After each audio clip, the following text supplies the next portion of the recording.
So it dropped us off here. Back where the, where we left off last time. You know, when everything went to shit. Remember when everyone died? Yeah! It's all good. Before they could react, it encased them in ice. Let me see, I think I got my controller to work last time. Let me get that going. Because I prefer... Yeah, if I get this off. I prefer controllers because it's usually quieter than keyboards. I don't think my keyboard gets picked up that much anymore with my all my filters and things, but you know how it goes.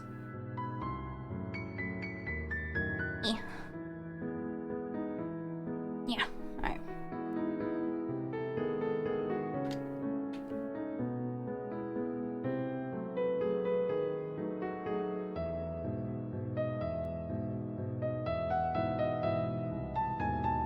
Ugh. Get out of here. Got all that stupid stuff. Two boys, There we go. reunited by friendship, only to be cruelly separated by a malevolence beyond reason. And so, our story ends on this melancholy scene. How's the sound? I need to turn it up a little bit. In a silent treehouse turned statuary, in a town brought low by its secrets, sits a pair of friends, alone for the rest of time. The end. No, that can't. I won't accept it. There are more. We are just. I know, honey. I know. So I think the one... We haven't done the break here. We also got flight for this one. So let's just see what break does here. I don't think it's that much different.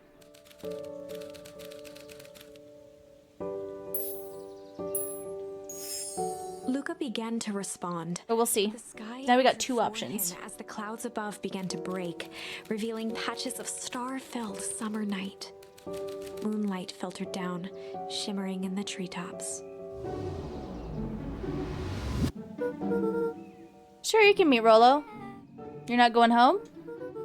No, I promised Rolo I'd tell him about... Stopped himself mid-sentence. Promise you tell him what? Spit it out, bub. We're thick as thieves now. If there's a juicy secret, you gotta tell me. Okay. You can come to the treehouse and I'll tell you both what happened. Heck yeah. They run so cute. I love the running animations. They're so adorable. Luca saw Beck skulking by the gate. So you're telling me there's nothing mysterious or creepy about this place? It's mostly boring and empty. I refuse to believe that. Big spiked gate. Big spiked... Oh my god. Big spike gate. Looming mansion. Rich reclusive owners. You'd even smell shady. Beck grabbed the wrought iron bars and shook the gate. Let me in! Big spiked gate. Leave me alone. Mark my words, you decadent nightmare house. You will reveal your secrets to me.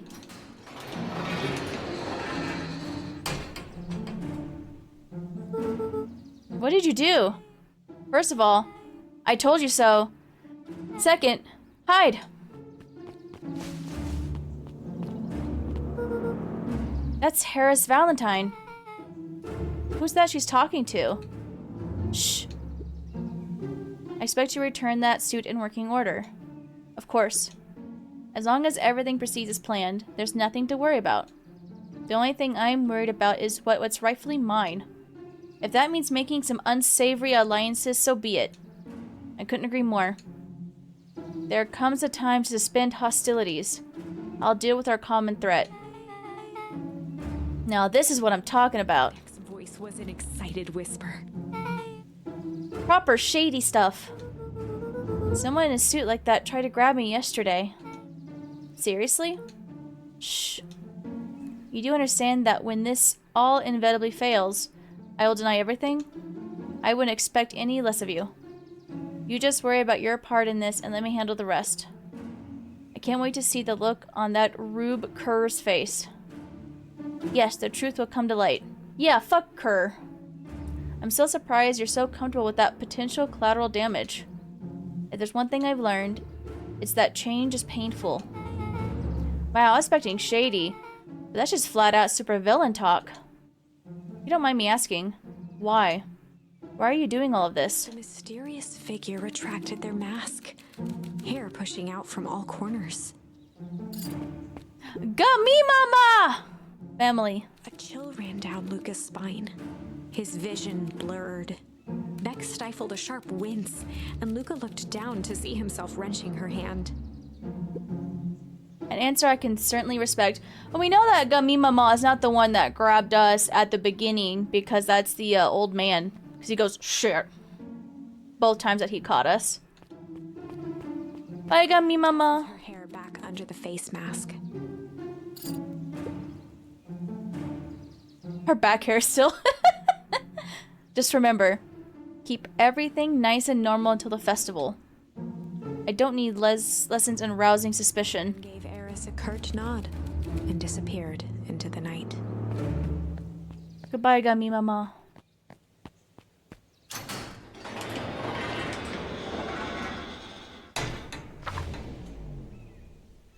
Chapter 5.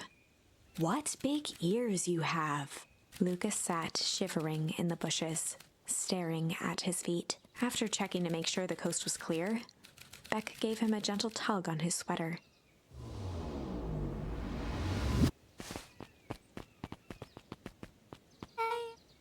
What's wrong? You look like you've seen a ghost. Why are you so scared of the old lady in the hazmat suit? That was my gran. That was your gran? Yeah. Okay, well, I'm sure there's a perfectly reasonable explanation for all of this. Let's just get to the treehouse and figure things out there. Lead the way. Let's go!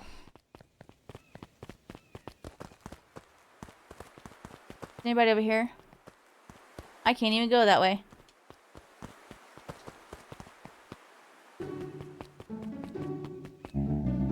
For the last time, there's nothing to worry about. Of course, we're not worried. Clipboard finished writing with a scratchy flourish and looked up. Just dotting our I's and crossing our T's. Well, maybe try minding your P's and Q's. Mr. Nuncreed, arms crossed over his paunch, gave an exhausted sigh. If there's anything you need knowing, you'll know it. Absolutely.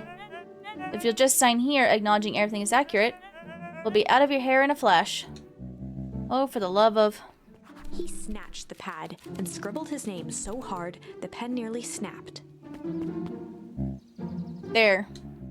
And would you like my eternal soul as well? The clipboards looked at each other for a moment, almost pondering the possibility, then broke into laughter as they walked away. I kind of like the clipboards in their own way. I'm not gonna talk to you. You creep me out. Am I supposed to talk to you? Hi, Mr. Nuncreed. Luca, let me give you some advice. The next time someone you don't know asks to hear your thoughts, give him a good hard bop right in the kisser. Oh, Gran tells me just to keep away from the clipboards. That's good, that's good. Your Gran is a smart lady, Luca. Speaking of which, you better run along home now. Too dark out to be wandering on your own. Stop trying to fuck my grandma! The banality of evil. Yeah.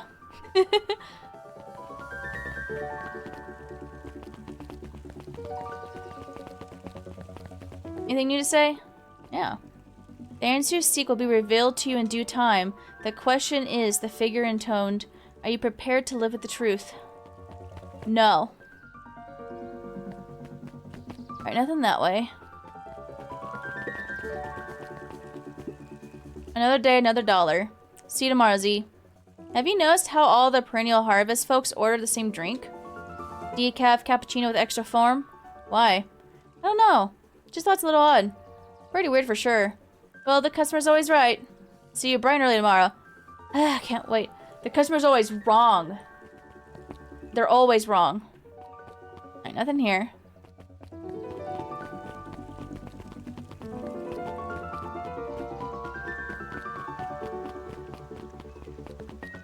There's Kerr and What's his butt? William Kerr and Gus Valentine proudly surveyed the half-covered festival banner. It's all coming together quite nicely. Couldn't have done it without you. The mayor gave a half-hearted shrug. I'm not so sure about that. Nonsense. That reminds me, I wasn't able to thank your sister for her contributions. Yeah, she has been indisposed of late. She doesn't much like me, does she? Oh no, that's not at all. She's just been busy. Of course. Regardless, I would be forever grateful if you could pass my thanks on to her. The History Museum adds a real air of import to the whole affair. And we couldn't very well celebrate the story of Beacon Pines without including the Valentines. My father was a great man. You're darn tootin' he was. Kerr locked his arm on Gus's shoulder. But I mean the entire Valentine family. President company included. Can I ask you something, Mr. Kerr? Call me William. Ask away. William, why are you doing all of this? Gosh, I never felt one needed a compelling reason to throw a party. Not just the festival. All of this. There's gotta be 100 down in their luck towns out there. Why is Perennial Harvest so invested in helping Beacon Pines? You know what I love most about the agricultural business? Seeds. Seeds? Yep, little bundles of potential. Glimmer in his eye, Kerr gestured grandly toward the horizon. You treat a seed right, nurture it, feed it, and it can grow into something truly special. You see potential here? Undoubtedly. The seed of greatness is already under our feet. All it needs is a little nudge, and the right leadership, of course. Oh. Good night, Mayor Valentine. Sus.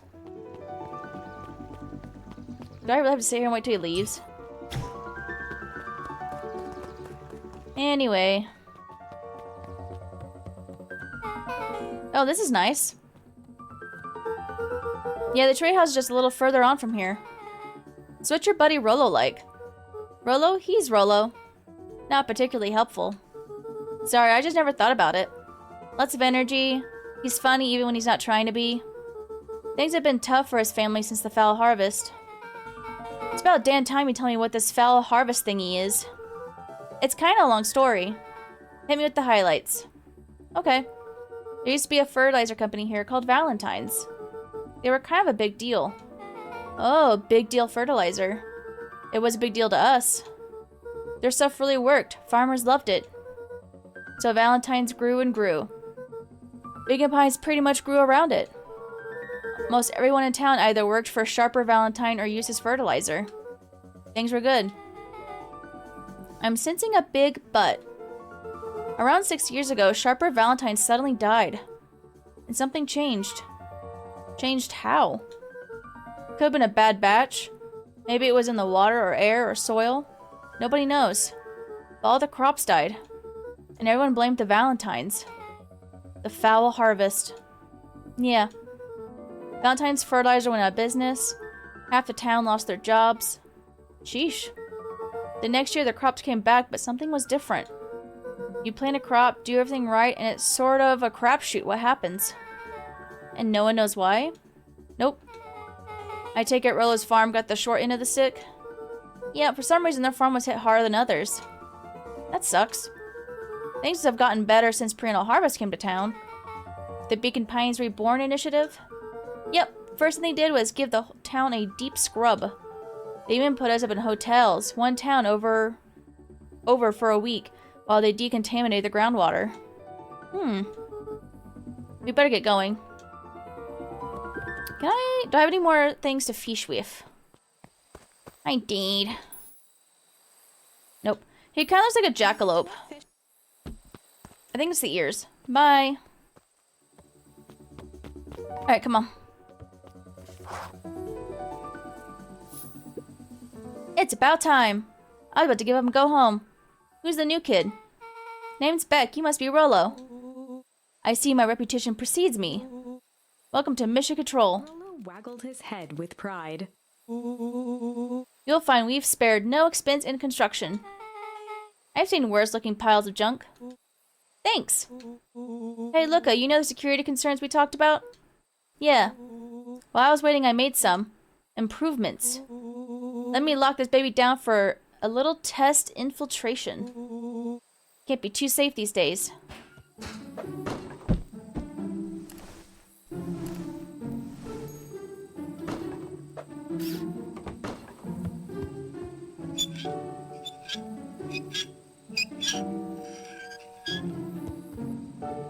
It's the slowest window roll.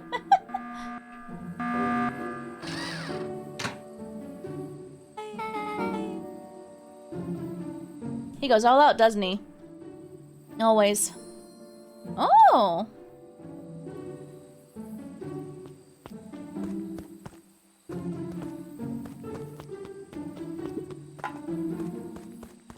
Aha!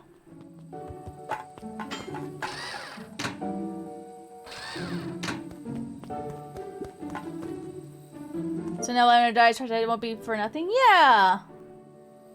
Yeah. Yeah. Yeah.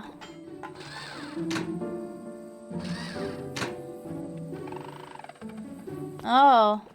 I got this. I got this. You ready? Bam. Hold on. I got this. I got this. Kobe.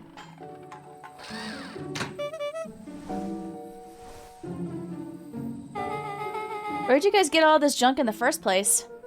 There's a guy in town named Jeff who trades us junk for snacks. Junk food for junk. Nice. Yeah, let's go.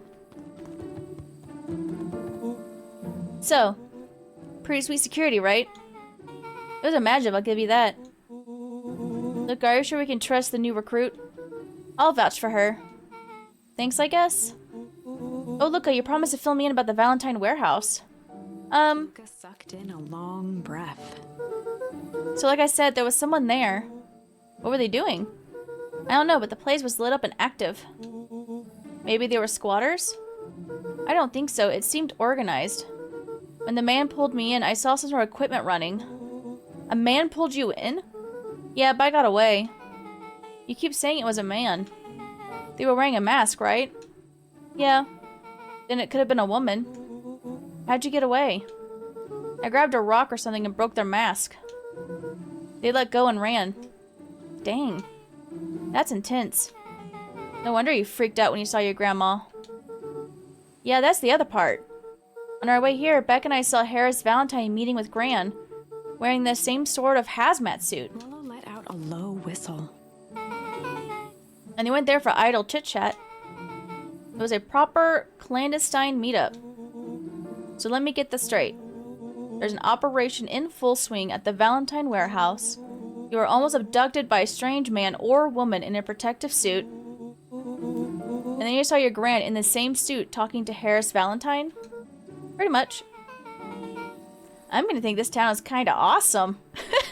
Huge conspiracy, death, let's go. Lolo and Luca shot back a look. No offense.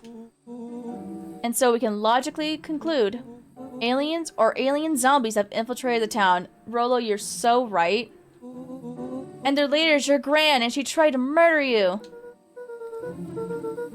That is a big mood, yeah. First of all, and for the last time, there are no aliens. It's dangerous, but not boring. Yeah. Second, it couldn't have been my Gran at the warehouse. I broke that person's mask to get away. The mask Gran was wearing wasn't damaged. But she's definitely hiding something. Maybe. Your Gran is weird, but she might be the most boring person in the universe. All she does is sit around all day making jam. What could she possibly have to hide? I don't know. We haven't talked much since she moved in. Moved in? Your Gran isn't from here? No, she came a few months back to take care of me after his mom went missing. Did you know your Gran before? Not really, no. It had been years since I'd seen her. Luca, don't take this the wrong way. But are we sure your Gran is on the up and up? Luca gazed out the window. I'm just saying. It sounds like strange stuff has been happening since you showed up. We could say the same thing about your family. But you're right.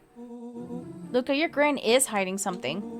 And Pa always says folks only bury stuff worth digging up. We We need to investigate your house. That's not true. People bury their poop, Rolo. If Granny's really hiding something, don't you think I would have noticed by now? That's kind of the whole point of hiding something. I guess you're right. Granny's been leaving the house for hours at a time this week. Big Deflection's on his Granny's plot? Yeah! And these people are into digging up poop? Maggie, no. Don't dig up people poop. Also, hi Zealot! Welcome! I'll call you two tomorrow when the coast is clear. And we can start getting to the bottom of this. I'm always game for a good snoop. You can count me in. Chapter 6. Secret Lair. Summer forged ahead, but the nights only seemed to grow colder. Luca walked home slowly under the pale starlight, cautious to avoid any more surprises lurking in the shadows. Reaching home, he slipped quietly into bed, half dreading what they might discover the next day.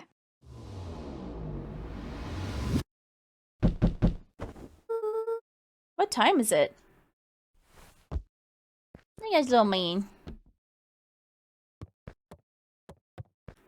So, does Lavish fit anywhere right now? No, it does not. We still got the flight from over here. I'm coming! I'm looking at my stuff.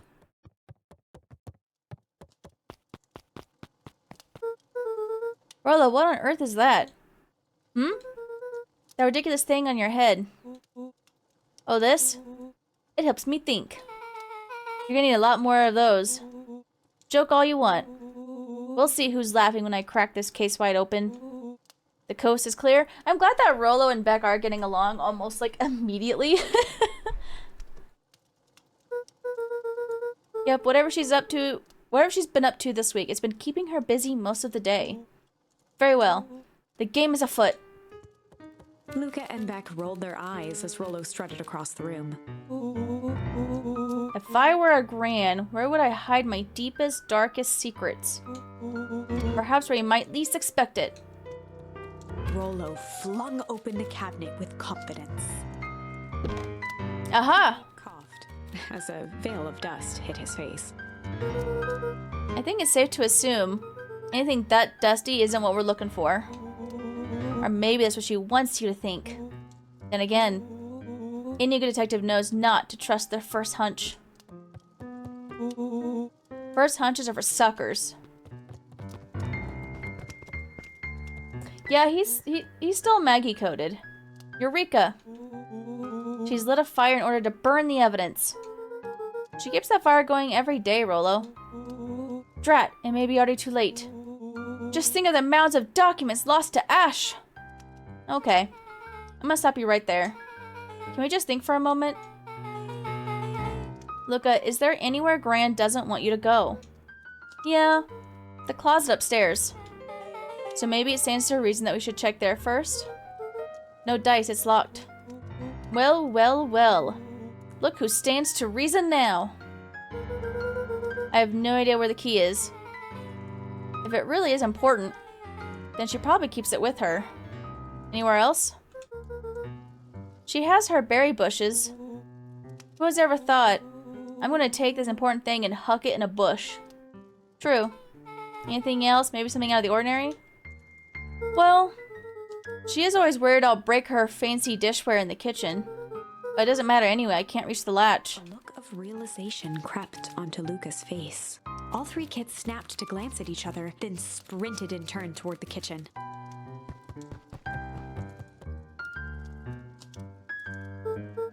Alright, Rolo. This is your time to shine. Ah, yes. You've called upon my expert detective skills. And I shall proceed with... Before he could finish, Luca scrambled up Rolo's back. Hey, this is my idea of detective work. Every squad needs a good lockpick. And every good lockpick needs a sturdy head to sit on. This is beneath my standing! Stop complaining and hold still. Got it. The three crowded around the hutch to peer in. With the glass doors opened, a perfect porcelain display gleamed in front of them. Their eyes searched for anything amiss. But the only distinct feature was its impeccability. And that was anticlimactic. Yeah, I don't really know what we were expecting. Like, oh hey, let me yank on this random teacup and... As Beck pulled on one of the teacups, it slanted forward with a hollow click. The entire hutch began to rustle and slide under its own power.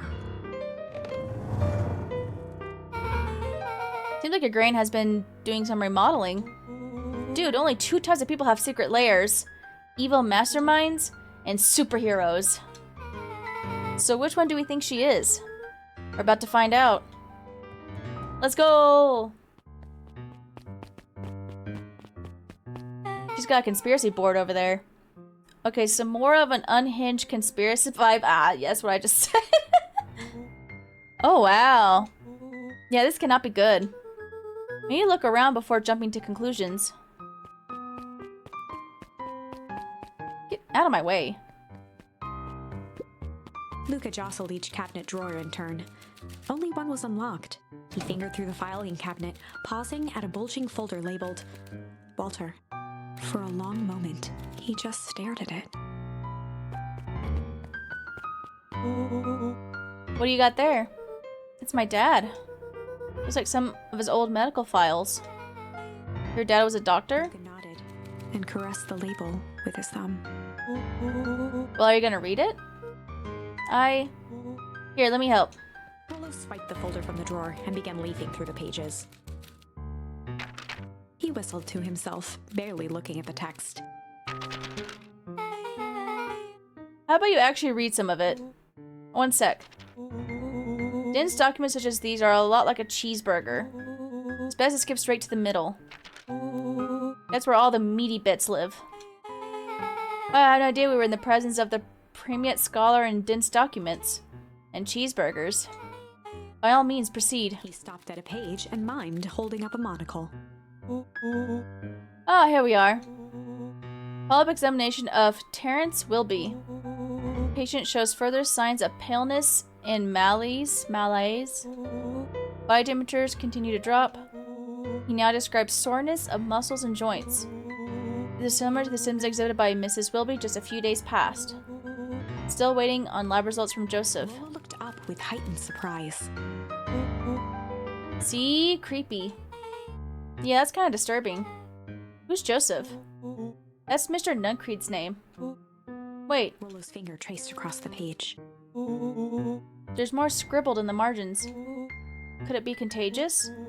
Mr. Wilby claims the tap water at his home has been contaminated. Perhaps environmental? Lab results will only raise more questions. It's like he came back to his report later and made those notes. So it might be related to something Rollo else. scanned through several more pages. Here, the writing looks shaky. I just couldn't help her. This disease, or whatever it is, progresses so fast. And with his wife passing, Terrence's condition follows close behind. Exacerbated by the loss. Enough is enough. I need to take matters in my own hands. Luca, staring blankly at the cabinet this whole time, spoke softly. Whew. What does it say next? Rollo rustled the folder, trying to loose more pages. That's where it ends. What? There has to be more. Luca frantically shoved the remaining cabinet folders, trying to find another labeled Walter. Look, I think that's the only one. It's alphabetical, see? What did he mean enough is enough? How did he take matters into his own hands? This is bullshit. Luca slammed the drawer Language. A spider web of string connected photos of people from the town, interspersed with hastily scrawled notes. Well, she sure has kept herself busy. Is your grain a serial killer? Because I'm starting to get a vibe. Don't be ridiculous. Sure, she's just tracking moves of everyone in town. Out of the kindness of her heart. She put little symbols by some of them. Yeah, Mr. Nuncreed has a check mark. Gas, Lucas said I swear, I know!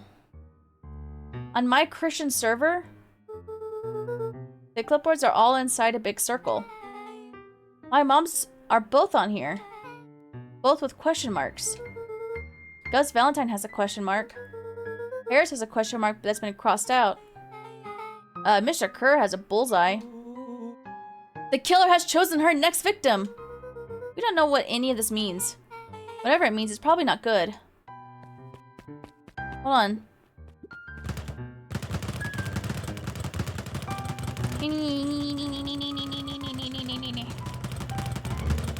Alright.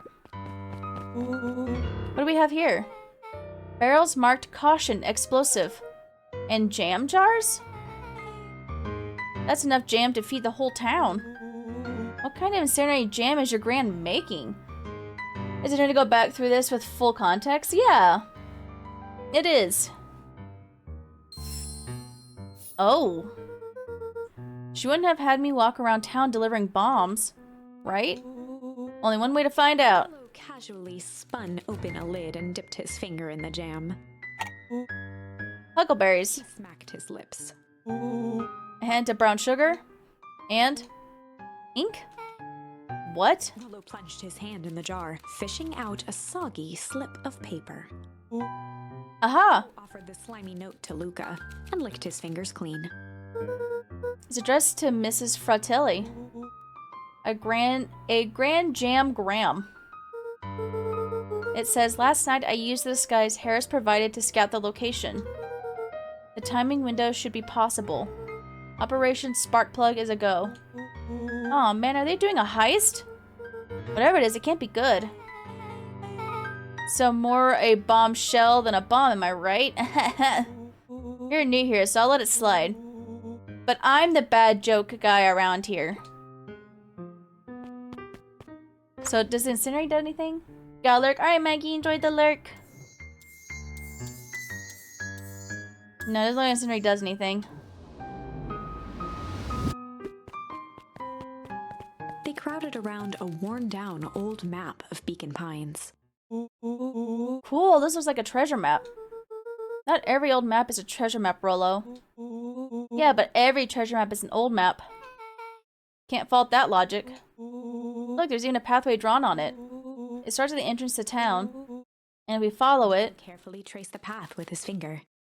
it leads right He to jabbed down at the end point. Town Square. That's the fountain in the middle of town. What a weird place to hide treasure.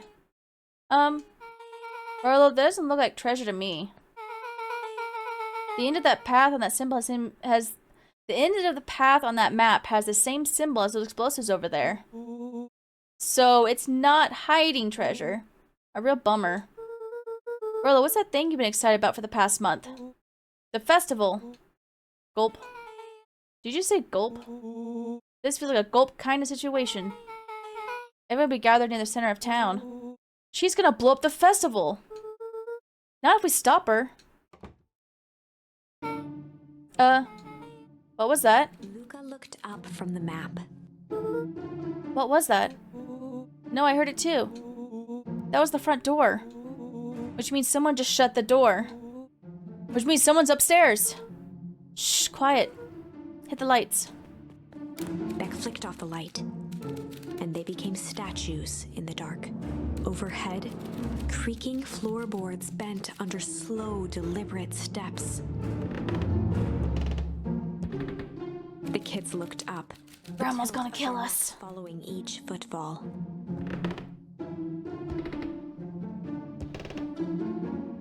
Then suddenly, it stopped. Without realizing, they'd been holding their breath. All three exhaled shakily and glanced at each other. A muffled male voice broke the silence. Hello? A final few footsteps reached the entrance above them, and the voice now echoed down the stairs. Anyone down there? The three kids shuffled to the corners without a peep. As he began to descend the stairs, the man's voice punctuated every new step. Thump. Yoo-hoo. I'm not here to hurt anyone. Thump. I'm just here to help. Just... At the bottom step, the man paused, squinting to search the room for signs of life. Huh. Guess it's nothing. Rollo shifted suddenly. Luca gave him an intense, chastising look and whispered through clenched teeth. Rollo, don't. It was too late. Rollo was already inching toward the stairway. He screeched as he charged toward the shadowy figure.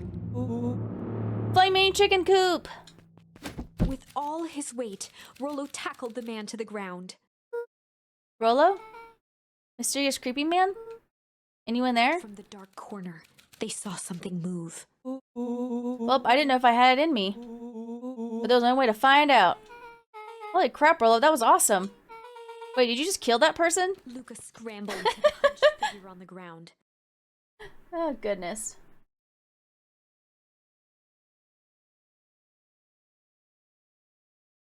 Pressing his fingers to the man's neck, he sighed with relief. You sure clawed him good, Rollo. He's knocked out cold. As Beck flicked back on the light, Luca and Rollo both gasped in stereo. Mr. Tolliver? Chapter 7. The Interrogation of Hiram Tolliver.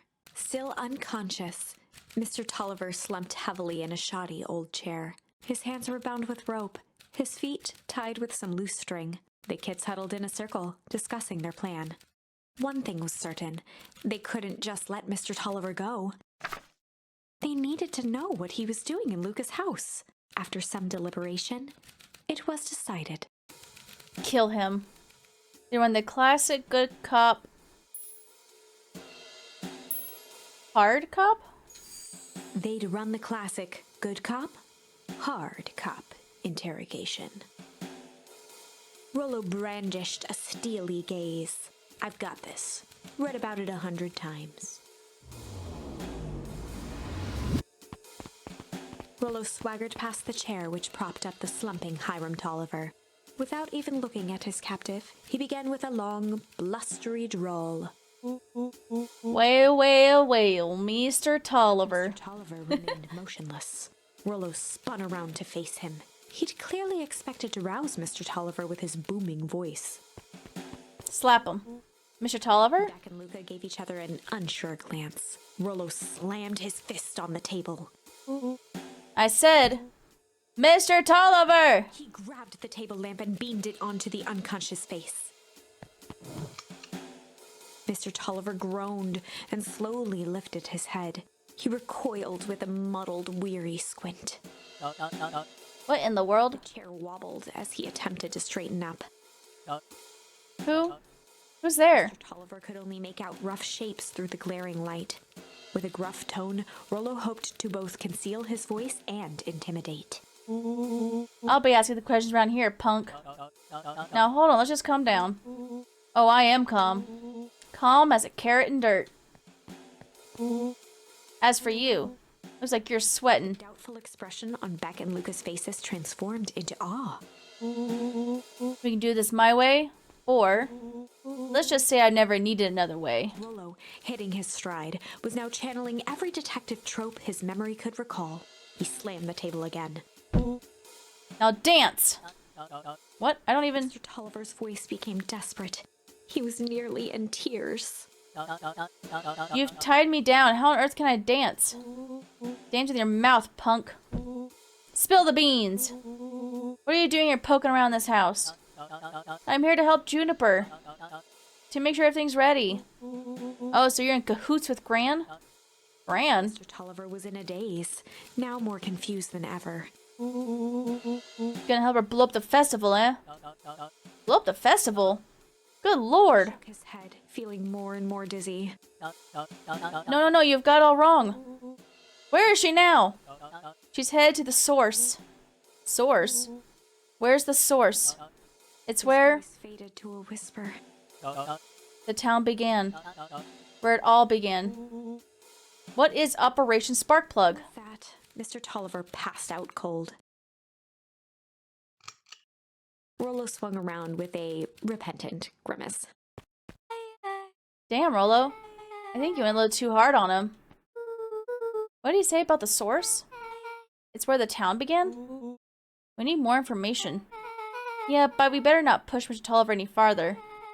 Is there anyone else who might know more? What about the History Museum? It just got set up for the festival. Now that tent was put up by the Valentines. Everything they do is just a bunch of fluff to glorify themselves. Is there anything more reliable? The library. If there's any information about the source thing, Kaido can help us find it. Let's go get some answers. So, did we get another thing? We haven't tried out chill yet.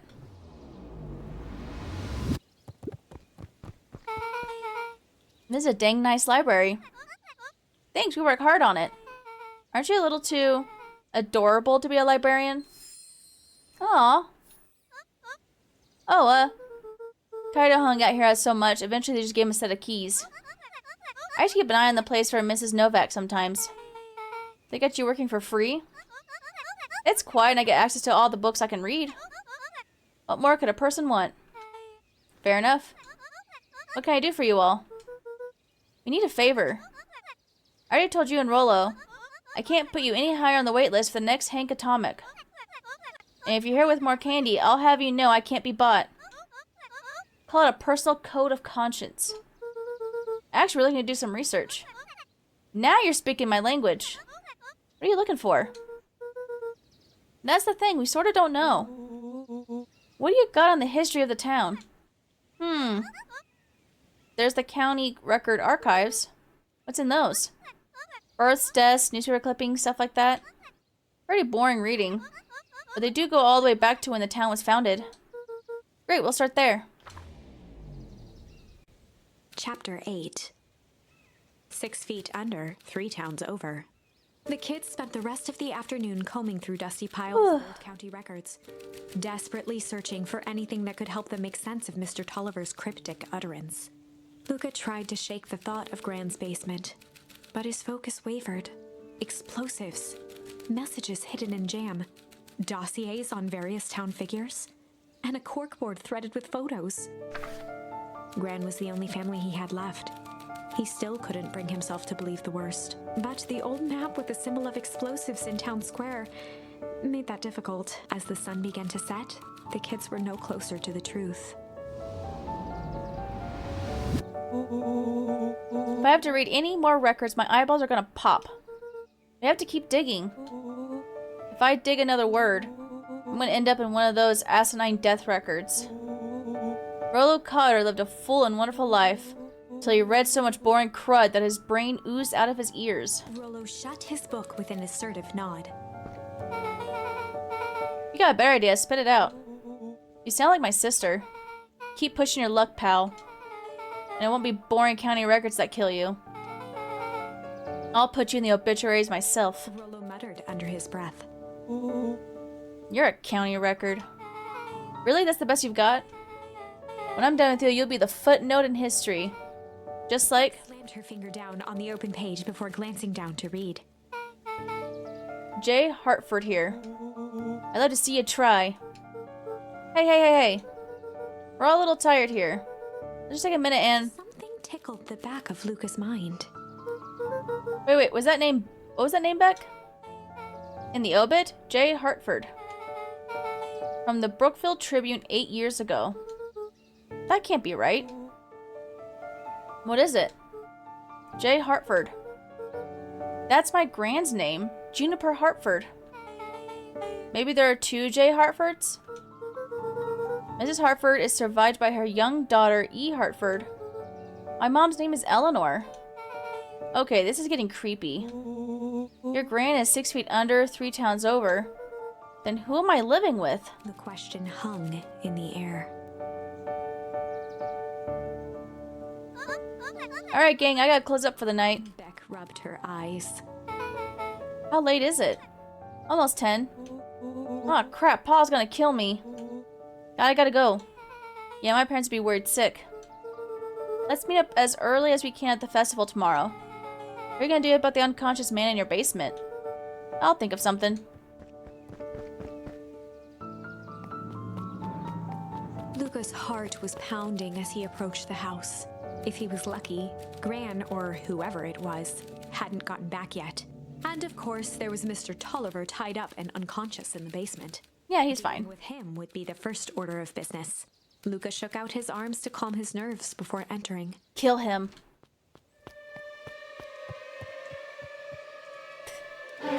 He held Creepy music. perfectly still, tempering his breath, and listened closely. She was asleep. His only hope was that she hadn't found Mr. Tolliver before dozing off. Is the basement door even open? Oh, it was.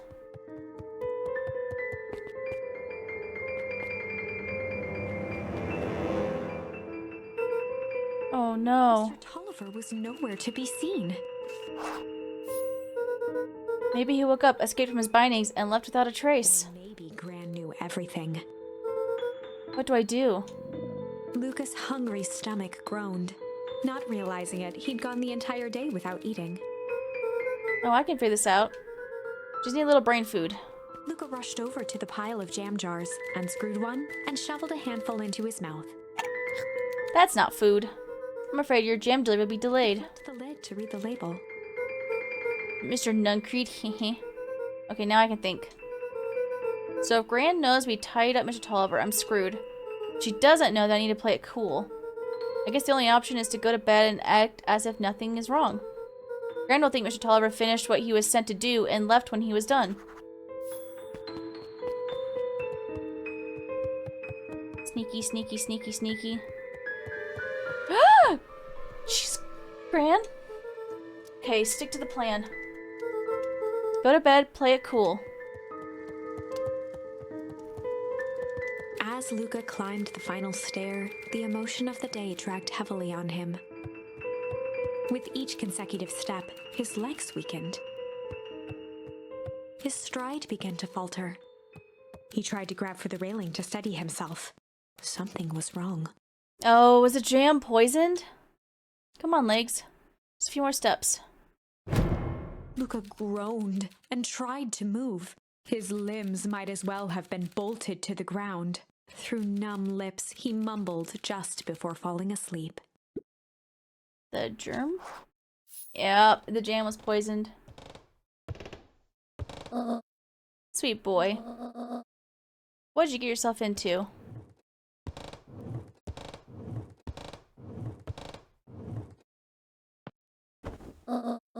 Rest now and let me handle everything.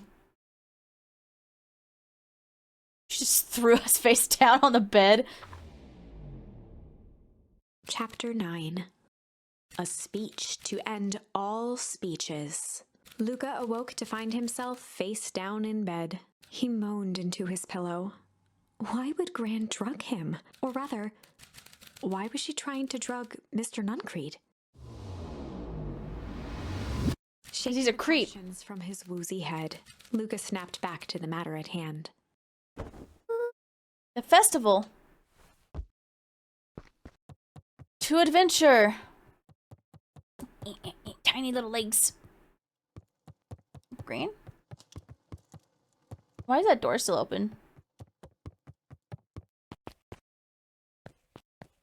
No, she's not hiding it anymore, I guess. Alright, let's run to the festival.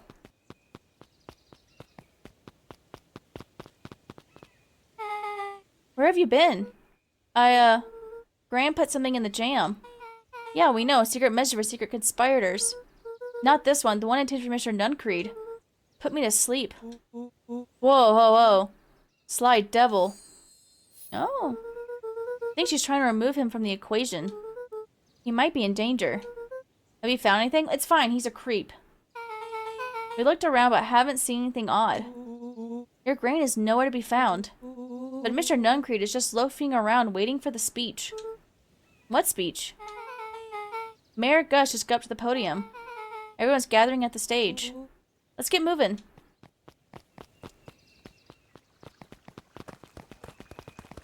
Augustus Valentine nervously wiped his brow. Is this thing? Hello, Beacon Pines. I'm Augustus Valentine, your mayor, and... I suppose you already know that. Oh yes, before we get started, I just want to take a moment to recognize someone who couldn't be here today. This town wouldn't be where it is today without my father, Sharper Valentine. So I thought we could begin with a round of applause befitting such a great man. Even that's more than the old codger deserved. Gus cleared his throat and awkwardly loosened his tie. Right, where was I? William Kerr bounded on the stage with the energy of a preacher at a big tent revival. Gus Valentine, everyone. He gave Gus a hearty slap on the back and motioned him off the stage. Let's hear it out for our mayor. What a great turnout. Ah, heck, I didn't prepare anything. But I suppose I could say a few words. Would it be a shame to waste such a beautiful podium? Mr. Kerr pulled a thick stack of note cards out from his vest. No. Community, conviction, commitment. These are the things we celebrate at Perennial Harvest. For us, those are the pillars of the bridge to a better tomorrow. But I think it's time to add a new pillar. Change. Change is a powerful thing. It is honorable, unavoidable, and undeniable. And I am dadgum thankful for it. Change is the reason we're all together today. It's hard for me to believe that it was only 4 years ago when fate brought me here. A simple business trip which brought me to a small town which would change my life forever. Mr. Kerr took a moment to survey the crowd. You know what? Wiped away a single tear. From the second I set foot in Beacon Pine, something about this place has held me captive. You see, change represents opportunity. It represents potential. It was change that helped me recognize the potential of this place. To see that the people of this town, despite suffering great loss, still held on to those things that made them special. He thumped the podium to emphasize each word. Community, conviction, commitment. Change. Mr. Kerr nodded confidently, biting his lip. The crowd was silent, in rapt attention. Fate made a perfect match that day. Nothing is more important to you all than community. And Perennial Harvest is a community first and foremost. Mr. Kerr methodically made eye contact with each section of the crowd. The only way you made it through the foul harvest was unshakable conviction. A conviction that a better tomorrow was just over the horizon. Perennial Harvest was founded on the conviction that we are that horizon. This festival is a symbol of our commitment to each other. His voice began to build to a crescendo. We now walk hand in hand into the future we will shape together. And that is what change is all about. Grabbing the future by the scruff of the neck and making things happen. Change is a choice. I am tickled pink that we will all be making that choice together. How great is that? Just imagine what we can accomplish. What was that? The crowd began to look around nervously. Don't worry, a little thunder isn't going to ruin this day. Everyone remain calm. Mr. Kerr quickly flicked through his note cards. Where was I? Through all of my travels, I have learned one true thing. One always reaps what they sow. We all have planted a lot of good in this town.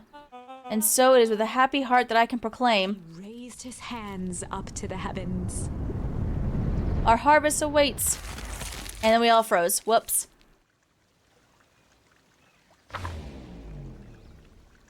At that moment, a merciless wall of impossibly cold air ripped through the crowd, instantly freezing everyone and everything it touched. For a man like William Kerr, this was a fitting way for things to end. On a stage, with an entire town frozen in rapt attention for the rest of time. The end. The end. Okay. Before we continue, I'm gonna... did the ads not start? I thought the ad started. I know I thought about it. Bink. It should start. Let's go ahead and run that 3-minute ad. Oh, it says I already ran it. Oh, there we go. Okay. I'm gonna take a quick little break. I'm gonna run to the restroom. So, BRB. And we're back! We died again. Yay! There's that Ice again! Whenever I think we're getting close, it comes along and ruins everything. Maybe we should just quit? Maybe you should just close the book, walk away, and never think of me again. Chill out, girl. I don't mean that. We got a little closer this time. We just need to try again. Please. Alright, so... Oh, we got another thing for that one specifically. Oh, we also got these things over here. But I'm curious.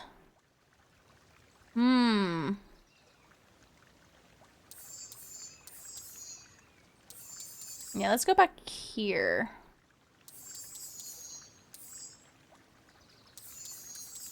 No. Let's try...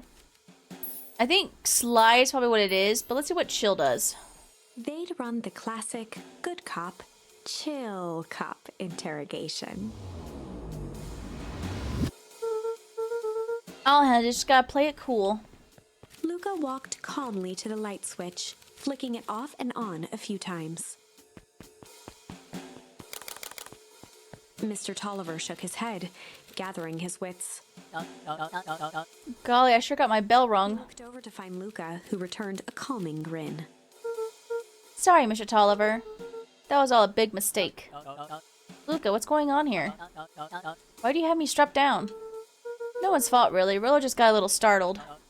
Rollo's here? Rollo and Beck emerged from hiding to give a timid wave. Well, alright. Mistakes happen. You kids give old Harem a good scare.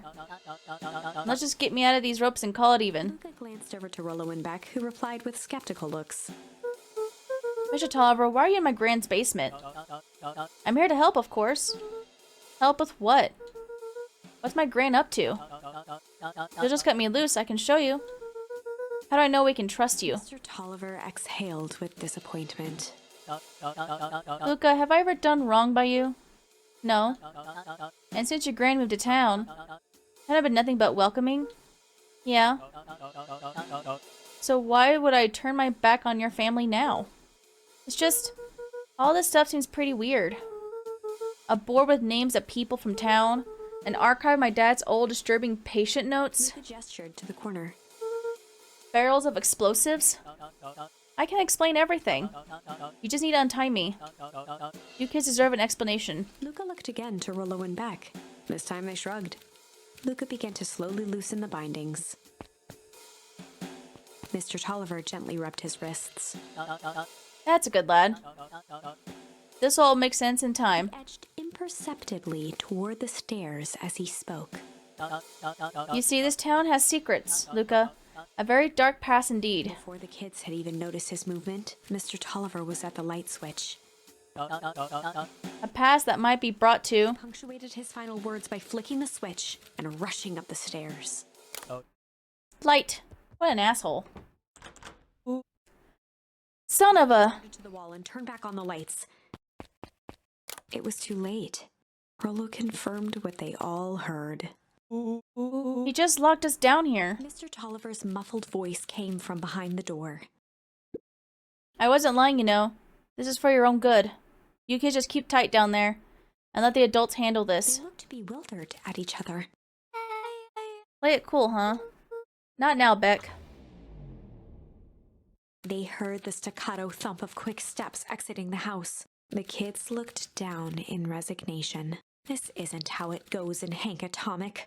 For some reason, they'd always assumed it was up to them to save their town. Luca opened his mouth, hoping to conjure some magical words to make this right. Only a hollow croak escaped. The end. Oh. Well, we certainly aren't going to find a grand resolution to our tale locked in a basement. Back to the drawing board. Alright, so let's try this again and do the sly one.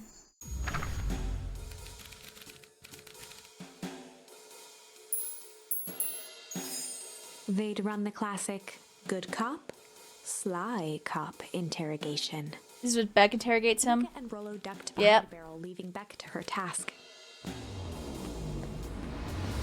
With a few crisp snaps, she roused Mr. Tolliver. What? What's going on here? You're that Modewell? I forgot how to pronounce it. Modewell girl? Please call me Beck. Sorry about all this. Tolliver looked down and shifted a bit, testing his restraints. It seems there's been a mix-up. You see, I'm down here for the same reason you are. Juniper sent you here? Herself before letting the surprise manifest on her face. She'd already gotten him to reveal his relation to Gran. This was gonna be easy. You know how Juniper is with her precautions. Operation Sparkplug has us all on edge. I guess she thought you needed some backup. But she sent a child? What better way to avoid prying eyes? Who would suspect a kid? I suppose that makes sense. Mr. Tolliver wriggled a bit in his restraints. Oh, I'm so sorry. Beck quickly removed the ropes. That had to be uncomfortable. A little, yeah. But you understand. We never know who to trust in this town. Mr. Tolliver rubbed the growing knot on his forehead. Very true.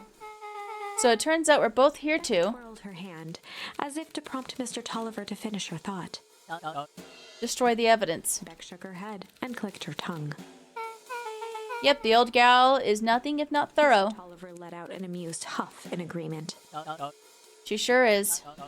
Can't blame her though. If anyone were to find out that we're going to destroy the source, well, we both know how bad that might be. No one will know anything once I finish cleaning things up down here. Was on a roll now, playing Mr. Tolliver like a fiddle. You sure you can finish this up on your own? Juniper trusts me for a reason. You can leave the rest to me. Good, there is one more loose end I'll go work on. Loose end? Oh, it's nothing really. The other day I had the radio on scan while restocking the candy shelf. And when you know it, I intercepted an odd phrase in the perennial harvest transmission. Underground secrets. That's ominous.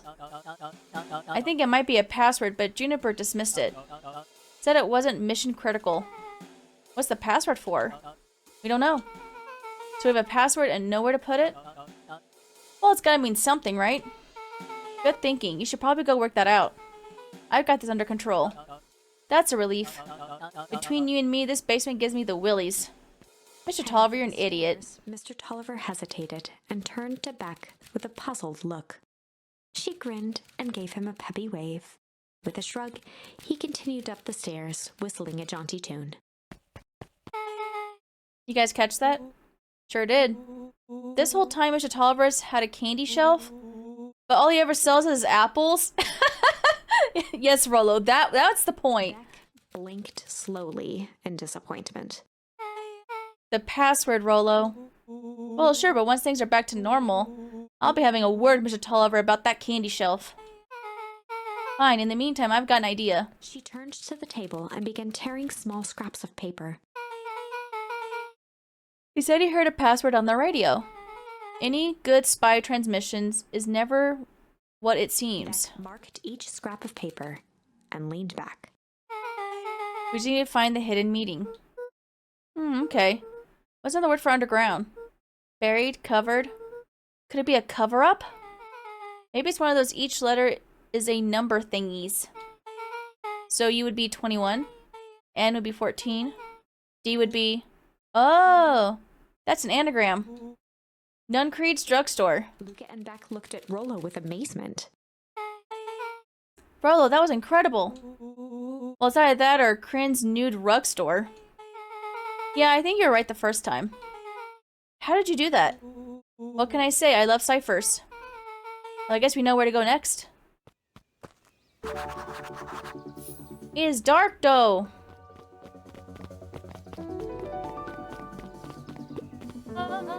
You scared me half to death. Sorry. You kids haven't seen Mr. Tolliver around, have you? Nope. He's gonna be waiting around here like the last slice of pie. I swear that man would be late to his own funeral. Goodbye. Can I go up to fish? 'Cause now I got a few more words. I want to see if like any of them would be bait. No. Good job first. Alright, bye. Bye, Dad. Alright, might be. Let's go, guys. Wait, can we all look cool or is it just still me? Just still me. Alright, let's go.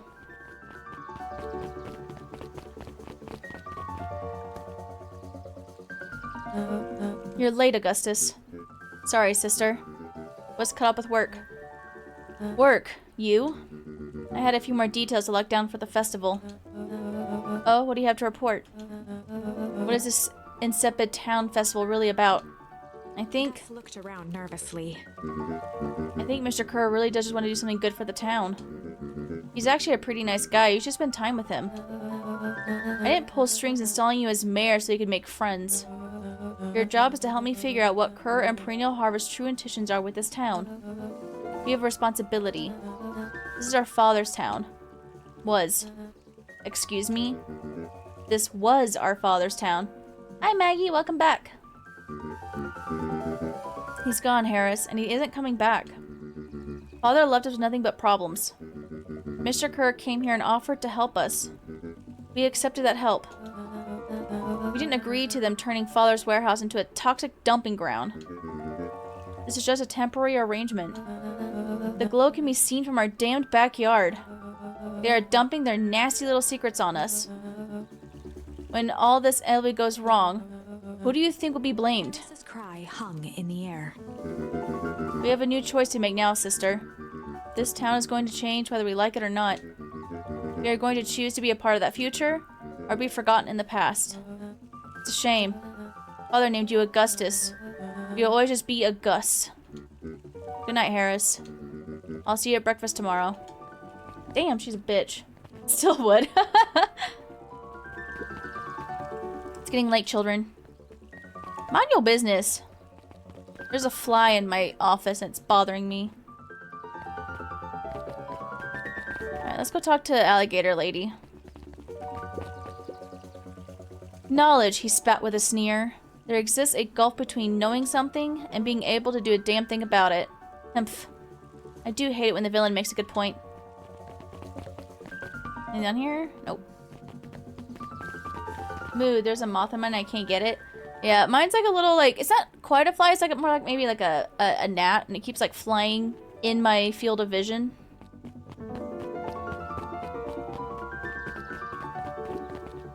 Solomon stood proudly at the entrance to the drugstore, holding a brown bag overflowing with black licorice. Ew.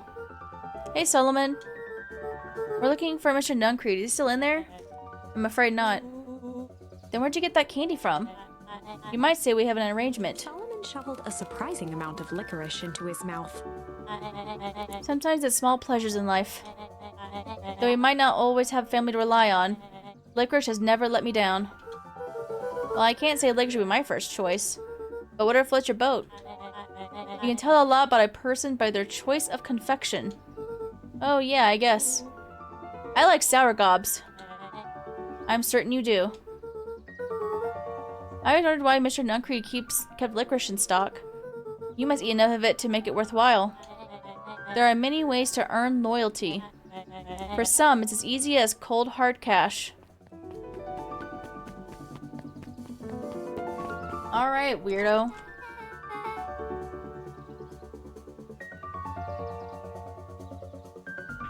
Actually, now that I'm paranoid about the bug, I'm gonna cover my tea with a paper towel. I don't have to worry about the fly getting into my tea. Well, he's right, it's locked. There's gotta be more clues. Okay, let's see.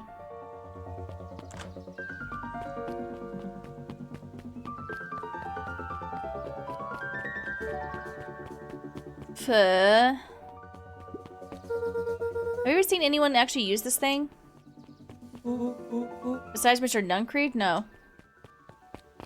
Beck cupped her hands on the glass to peek inside. This is not a normal phone booth. It's got like a blinky keypad. Why would there be a blinky keypad? Crean's Nude Rug Store. I mean, Underground Secrets. That's the password. Beck flung open the door and they all squeezed in. Alright, let's see here. Luca cracked his knuckles and entered the letters into the keypad. Underground Secrets. Sounds like that thing did something. Great, now what? I guess we... The inside of the phone booth dropped loose from its shell. Without even the space to panic, they closed their eyes, held their breath, and accepted their fate. Suddenly, the chaotic descent slowed to an effortless landing. It was unclear where they ended up, but at least it was solid ground. The air was stagnant and smelled vaguely of chlorine. Yum. I knew it. You knew that there was a strange hub full of strange tubes under the phone booth? Of course I did. Didn't I say that? No. I definitely thought it. Luca, do you remember when I said how cool it would be if the transdimensional conduits from Hank Atomic issue 12 were real? Rolo, at one point or another, you said that about every technology ever discussed in Hank Atomic. That's why I'm such a good predictor. It looks like each of these has something written on them.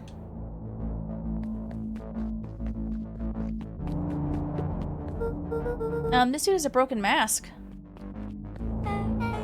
So we found our mystery warehouse creeper? We've at least found their hazmat suit. If it walks like a nun creed and talks like a nun creed, let's not jump to conclusions. I'm just saying. Valentine Fertilizer Warehouse. Isn't that where you almost got snatched? Yeah. Why would Perennial Harvest have a tube going to the old Valentine place? This is starting to feel like something big. Perennial Harvest main office. Oh, that's where my mom works. What does she do? Science stuff? Is she involved in any of this? We just moved here. How could you be involved? True. Mining Operations Alpha. You guys have mines here? Not that I know of. This town is all farms and fertilizer. And a series of tubes. Paul always says you can only trust a miner up to the point when they hit gold. Not sure how that wisdom applies in this exact situation. That's the thing about Paul, you don't always realize what he means until it's too late. Oh, buttons. That's a lot of buttons. Stand aside, Earthlings. I have read enough Hank Atomic to know my way around sci-fi tech. Rolo's hands hovered over the field of blinking buttons. Eeny, meeny, miny. Rolo, what did you do? Nothing. I didn't even mow yet. What was that? Hide. Where? There's nothing but weird tubes down here. Just get back.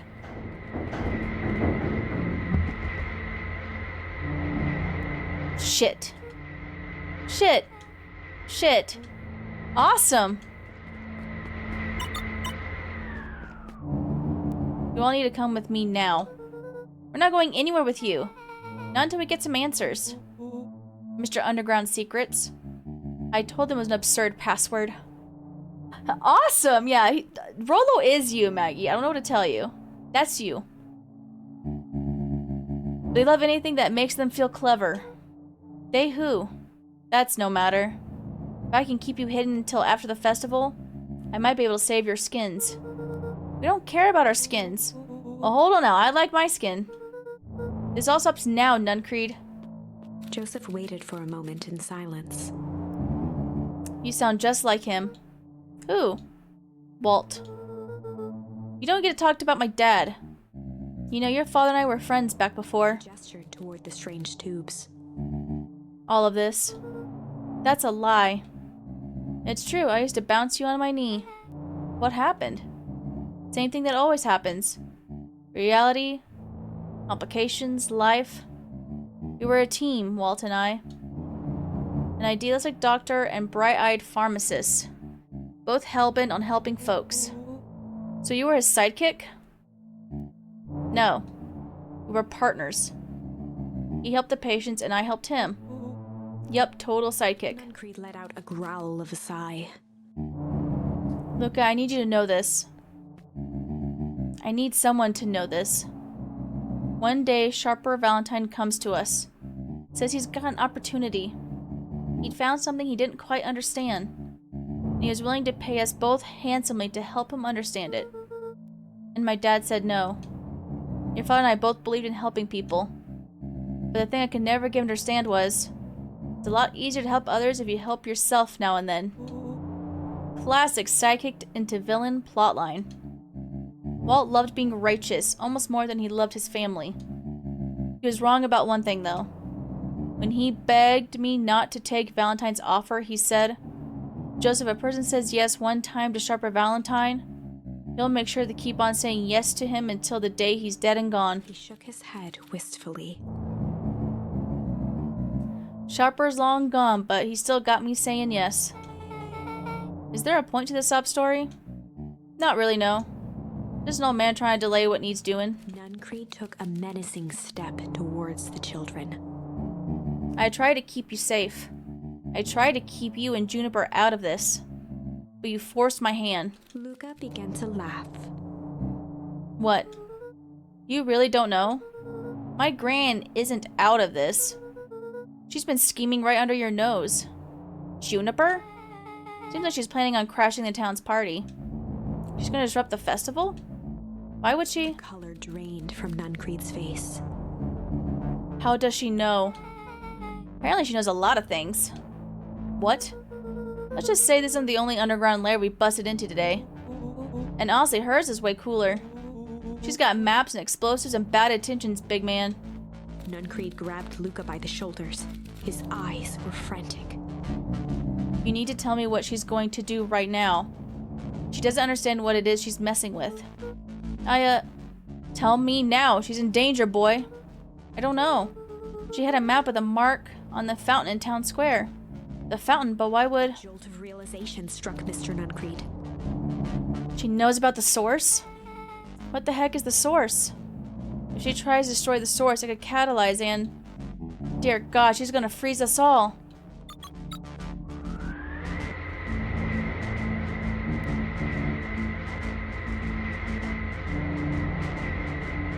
Oh, I can't stop yawning. Y'all need to run. Run where? Away. So far from this town as you can get. Head west and don't look back. Meow.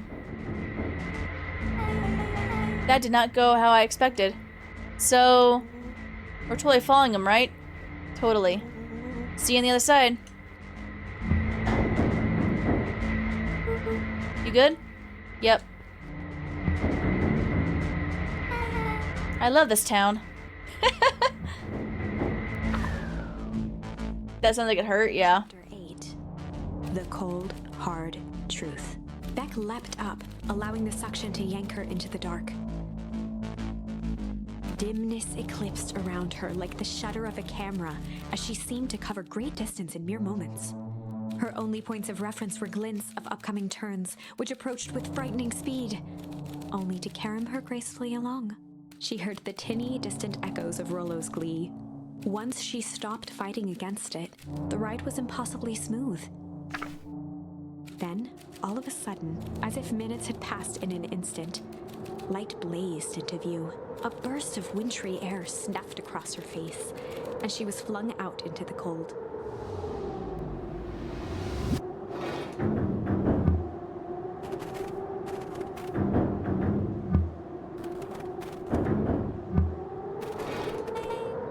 That was intense? Yeah. I think I might have parted with some fluids in there. Oh, Rollo, no! Any idea where we are? Somewhere cold. Doesn't look like we got any on us. It didn't feel like we traveled that far. So where'd all Rollo, stop! This place sucks. Why would anyone even want to blow something up out here? Only one way to find out, I suppose. We've got to catch up to Nuncreed. I think he went this way.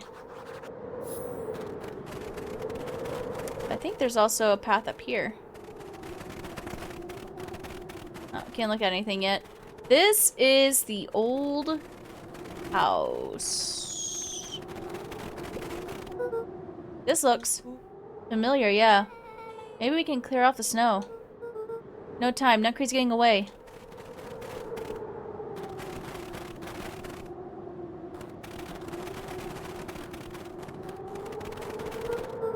Okay, this is starting to feel really familiar.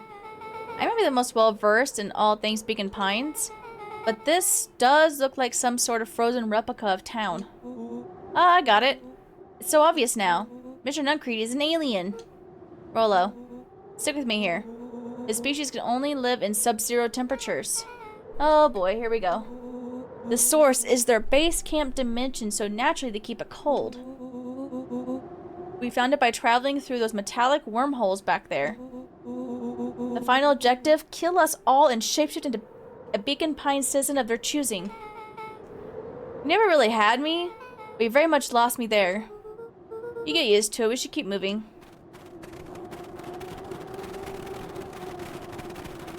Yeah, this is the Beacon Pines. As they rounded the corner to the frozen town square, they spotted Mr. Nuncreed inching cautiously toward a pit at its center. This part is so spooky. It is. It's like we don't know what's going on. He held his arms out gingerly, as if approaching a beast in the wild. Whew. Upon closing the distance, Luca recognized what Nuncreed was after. Gran stood confidently at the edge, one arm outstretched over the abyss. Nearby, a wheelbarrow had been emptied out. She held a lit torch, which flickered in the bitter wind. Juniper, I don't know what you think you're doing, but I assure you this is not going to solve anything. If you drop that, you've doomed this whole town. Oh, it wasn't me who doomed this town. I've been watching you, Joseph. I know what you've done. You and your co-conspirators. Gran? What's happening? Luca, you and your friends need to leave right this moment. Nuncreed turned back toward the kids, desperation in his eyes. Listen to your grandma, Luca. This is between me and Juniper. Back held steadfast in awe. Luca approached closer. Mr. Nuncreed spun back toward Gran, his voice growing louder. You've got it all wrong, Juniper. Just hand over the torch. You don't understand what you're doing. How could I possibly trust you to do the right thing? Walt told me everything. He trusted you and you betrayed that trust. Luca, did you know that this man's entire life is a lie? If it weren't for him, your father might still be alive. Mr. Nuncreed winced with anguish. His voice hardened. That's not true. They both now yelled, not to each other, but at fate itself, making their peace with long-held burdens. The wind howled with encouragement. Walt was like a brother to me. We just had different ideas about how to effect change. Very convenient that your way just happened to line your pockets. Now that's not fair. Menaced at each other, both catching their breath. The moment balanced on a knife's edge. Amid a blur of emotions and memories, Luca's mind flooded with questions. The wind calmed, as if to give him the stage. Oh, he began to weep. And in the stillness, That's my only option. he began to weep. It was all just too much. Falling to his knees, Luca whimpered softly. The tears crystallized as they hit the snow. Gran stared at Luca Crybaby. with warm sympathy, remembering why this was all necessary. This all makes sense soon, Luca. Then everything can go back to normal. I promise. She stiffened up and brandished the torch at Mr. Nuncreed. You can't hide behind those people any longer, Joseph.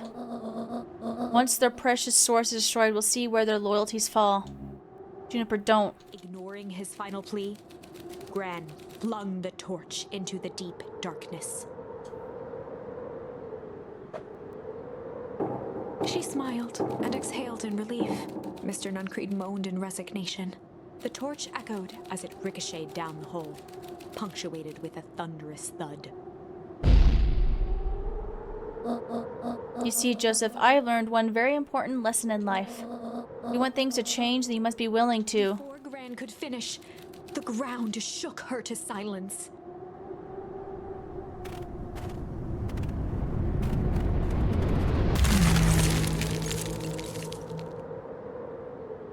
Oh. Gran only had time to spin around and run to Luca. Her attempt to shield him, an honorable but trifling act. Unflinching love, pitted against an unthinking horror, there was no contest. Her warm embrace froze in an instant. That is where they remain, fixed in place, forever. And so, our story ends on this melancholy scene. In a town brought low by its secrets, sits the frozen statues of a misguided band of meddlers. The end.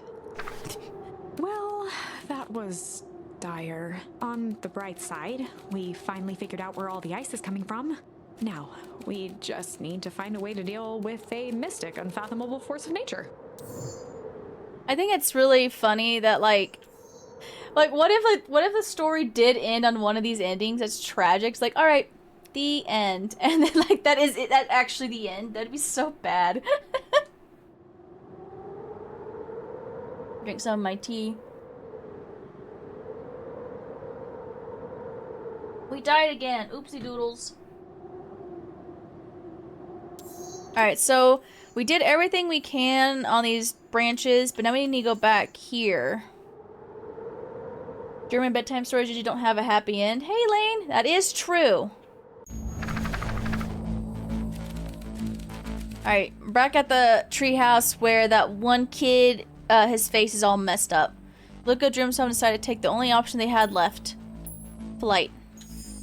Luca drew himself up. It's been a long time since we've been here. The only option they had left. Flight. He squinted down the barrel of the mission control defense cannon, aiming it through an opening in the dense tree branches.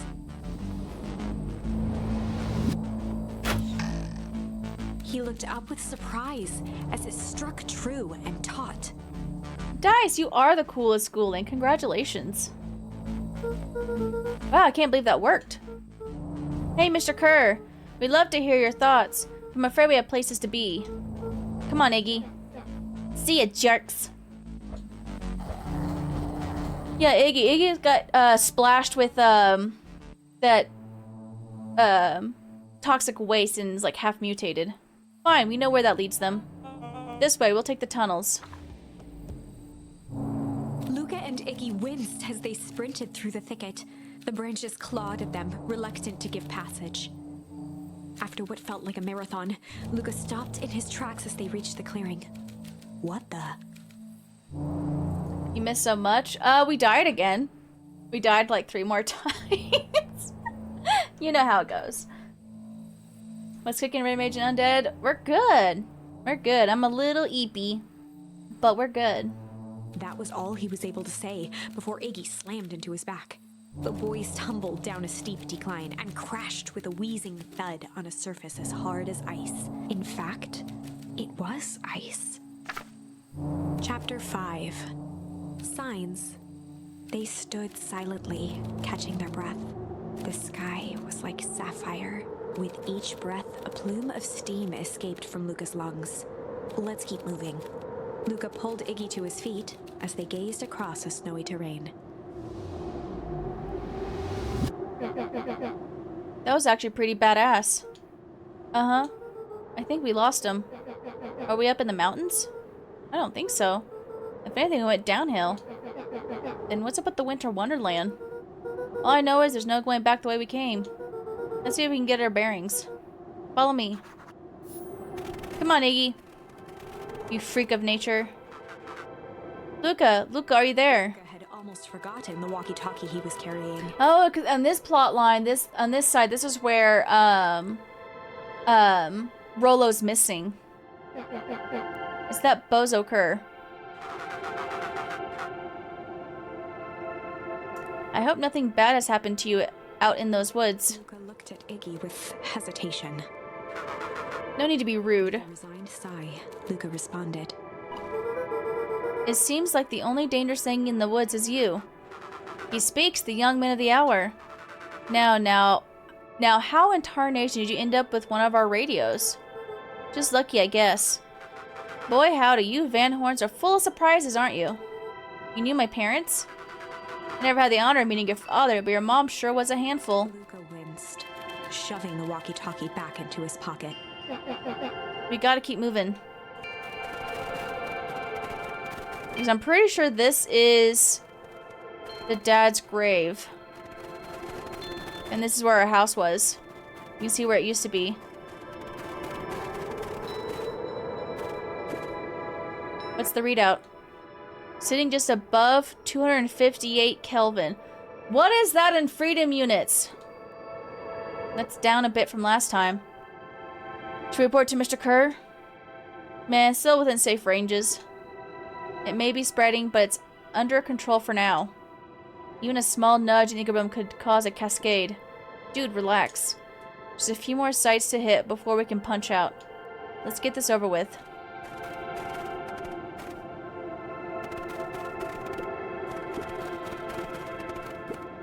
What's all this?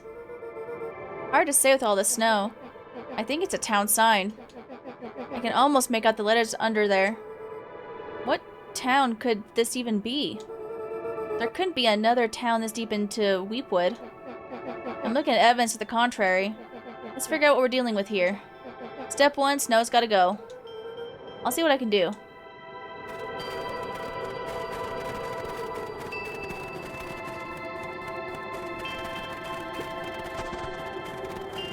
Yeah. The boys stared in disbelief at the sign that now clearly read, "Welcome to Beacon Pines." This doesn't make any sense. We're in Beacon Pines? How's that possible? We ran away from town. How did we get back here? I guess we got turned around. Where did all the snow come from? Well, it's been colder than normal lately. There's a pretty big difference between sweater weather and this Arctic hellscape. The puddle we fought at before. It was cold too. Maybe all of it leads to one source. You think it's related? What the hell is going on? We're gonna get you some answers. Let's keep moving. Come on, Iggy. You chud.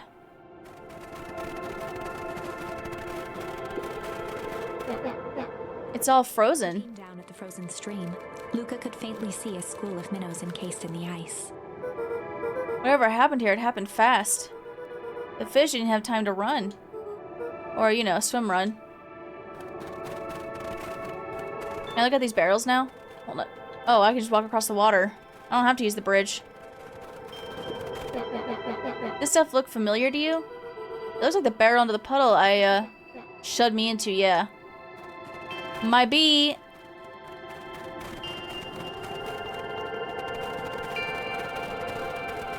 The crunching of footsteps trailing Luca. Iggy's my favorite asshole. Yeah, Iggy's pretty good. He looked back to see Iggy's face twisted with confusion. Everyone's gone. What?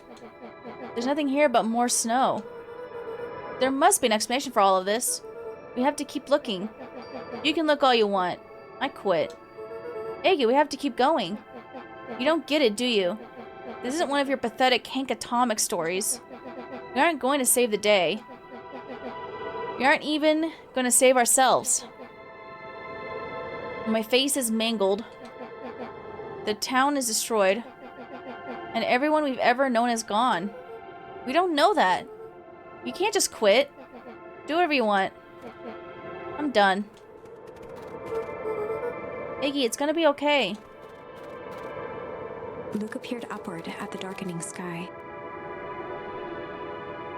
I'm surprised the trees still have leaves, to be honest. He let out a long, foggy breath. Faintly, Iggy began to cry. Seeing Iggy in such a pathetic state gave Luca a sense of compassion, and more than a little guilt. It is getting pretty late, I think. Probably not a great idea to stumble around in the dark anyway. Luca allowed himself to collapse next to Iggy. Let's just rest for a bit. The boys huddled together for warmth and comfort. If not for exhaustion, their minds would be racing, trying to make sense of the events of the day. As it was, all they had energy for was to sit in silence, numb.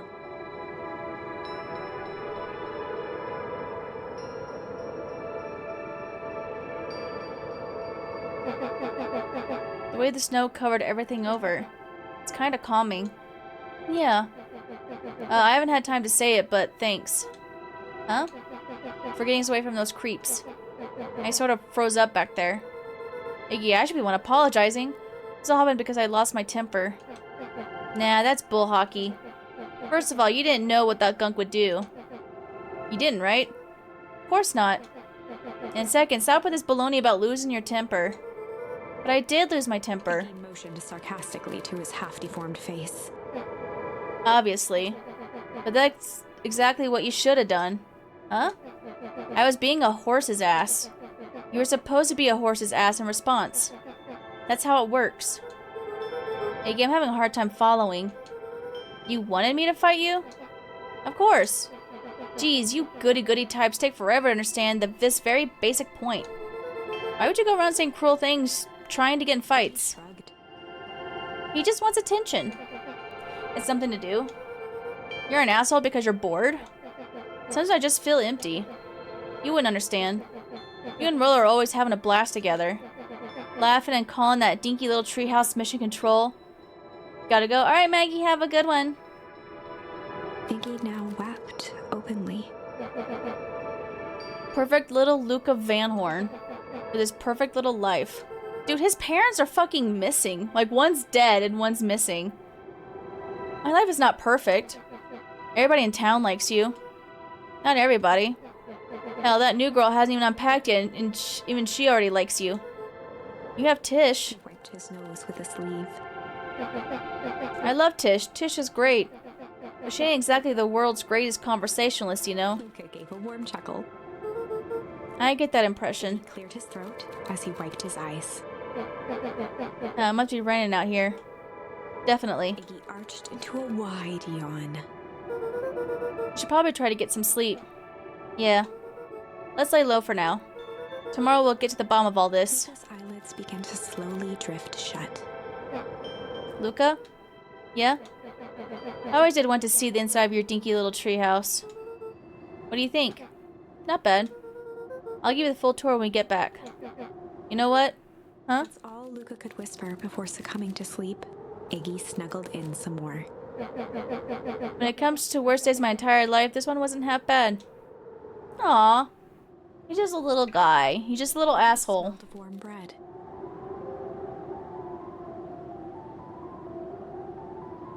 Luca was playing with toy blocks on the living room rug. He looked up to see his parents on the couch. His mother held his father's head in her lap. She idly stroked his hair while humming a song. A voice behind Luca spoke. "This is how you remember them, huh?" Luca turned to see his own face, the doppelganger from his dreams, still clad in a yellow hazmat suit, still carrying a look of disdain behind empty eyes. Aww, look at this perfectly cozy scene. You know it wasn't really like this. The figure picked up a toy block and inspected it. It's amazing the facades that one can build given the right materials. Not that I blame us. These are a child's memories, all warm and fuzzy. You don't remember, do you? Luca snatched the block from the figure's yellow-gloved hand. Remember what? The doppelganger pointed to the couch. The last day we saw him alive. The day he chose to abandon us. Luca turned to look at his father, still lounging on the couch. That's not true. He didn't abandon us. The doppelganger waved his hand dismissively. Everything is true here. It's just a matter of what we choose to see. Well, let me show you. The world flickered and pulsed. Luca was sitting next to his bed, listening to his heartbeat with one of his dad's stethoscopes. The doppelganger limped into the room. No, we both know that's not how this went. He grabbed Luca's hand and guided the stethoscope to the floor. Luca heard muffled shouting, brought close by the stethoscope. It was his parents, fighting. Do you remember what we did next? Luca gave a slow nod and crept down the hall to peek through the banister. He could see the outline of his mother at the bottom of the stairs. Damn it, Walt. We can't afford to get involved in this. She was scared. His father stepped forward. What am I supposed to do? Just watch? There's a sickness in this town, and we both know who's behind it. I swore an oath to help people. I won't turn my back on them. Luca's mother grabbed Walt. She was crying, pleading. I can't lose you. Walt calmly removed Eleanor's hand from his shoulder. What's right is right. And what's wrong is wrong. I could never live with myself if I let Sharper get away with this. Eleanor raised her voice. Spare me your bullshit platitudes. What about our son? Luca flinched, dropping the stethoscope down the stairs. Walt turned with a panicked smile. Luca, is that you, buddy?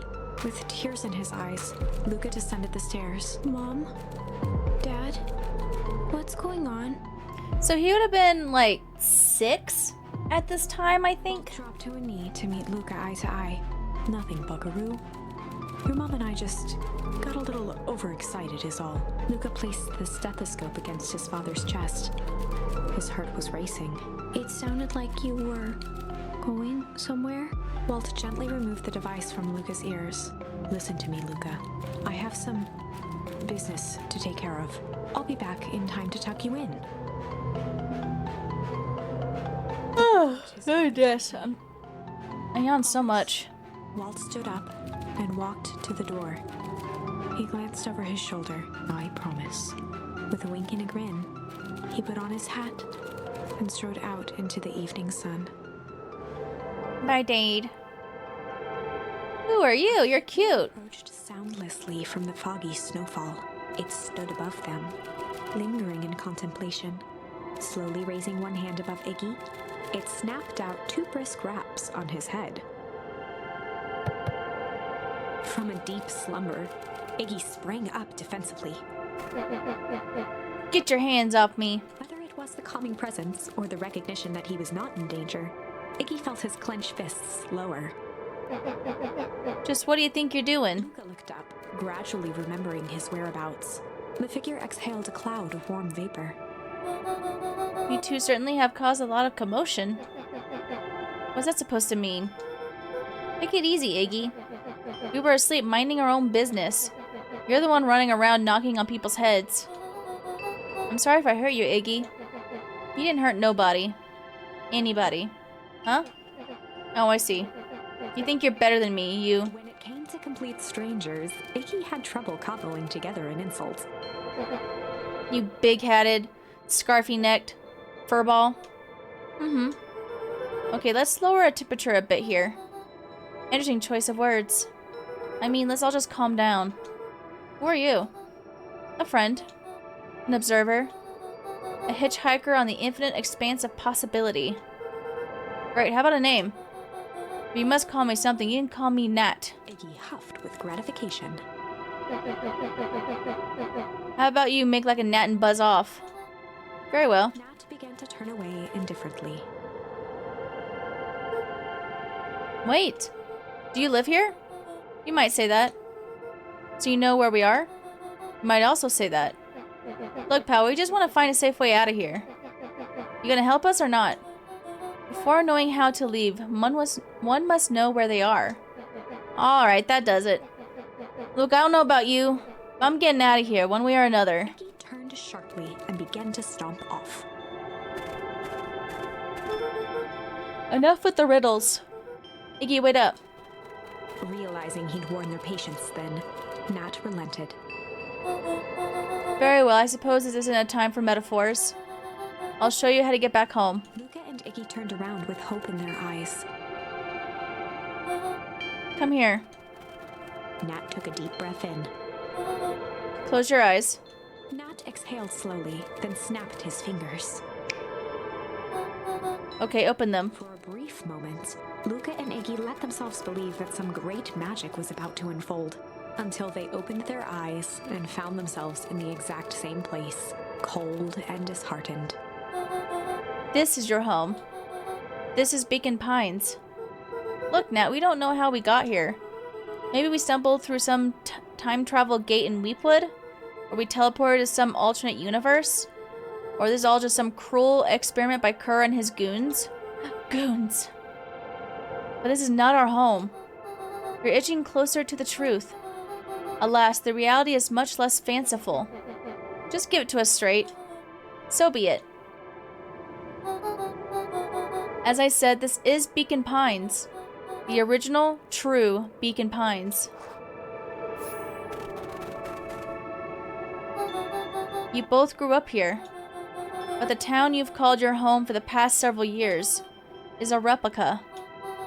A remarkable achievement of engineering, to be fair, but a replica nonetheless. That's impossible.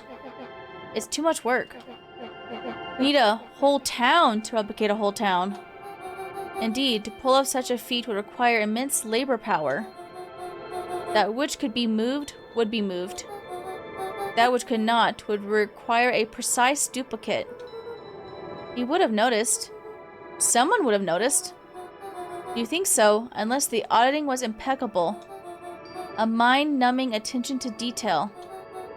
As for the innumerable trivialities which complete the tapestry, well, you can leave that to the miraculous thing we call a brain. It has a real aversion to discontinuity, a revulsion even. The brain has a wonderful way of smoothing out the rough edges, keeping us sane. Luca and Iggy looked around uncomfortably.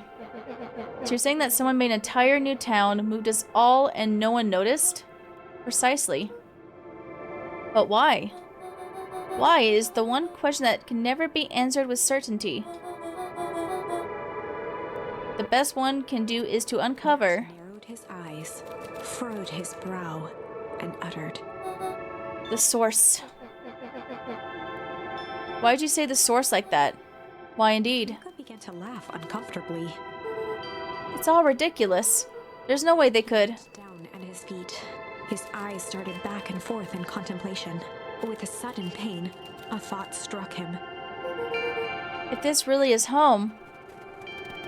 He sprinted off into the pale distance. As Iggy turned to follow, Nat called out, Iggy, it's not too late to turn back. Simply head west through Weepwood.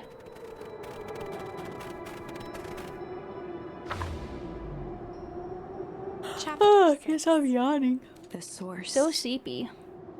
Nat expressed his sympathy with a shrug and sauntered off as unassumingly as he'd arrived. He'd given Luca and Iggy what they needed, and nothing more. As Luca sprinted across the snow, the events of the past few days became clearer, pieces to a larger puzzle. Rollo said he was underground somewhere, captured. Mr. Kerr tried to cover it up with lies. The clipboards were hell-bent on capturing Iggy. It all seemed to point to perennial harvest. But right now, there was one thing that Luca needed to know. Luca stopped dead in his tracks. The tree was gone, uprooted and moved, leaving a raw gash in the earth. He dropped to his knees and dug wildly at the cold snow. His numb hands hit something hard, a headstone. A dry whisper escaped Luca's lips. You're here. All this time I thought I was visiting you. But you've been here, alone, in the snow. Dad, I'm so sorry. They ruined your favorite spot in the world. Our favorite spot in the world. Dad, what do I do? There was no reply, just snow-covered silence. Why'd you give me the slip like that? What if I couldn't find you, you jerk? Iggy finally noticed the tears welling in Luca's eyes and the snow-covered grave. Oh. Iggy, they stole his tree, Iggy. Yikes. Suddenly, they heard the crunch of approaching footsteps in the snow. We gotta hide. 259K. Fall off distance still good. Dude, did you hear me? I said 59. Sorry. You ever think about what we did here? We saved a whole town of people. Doesn't feel like it sometimes. What about everything we left behind? That's the grave of someone with a family. The people who loved them will never know the truth. The truth is overrated. Down to scoop up a snowball and lobbed it playfully. Hey, don't be such a downer, dude.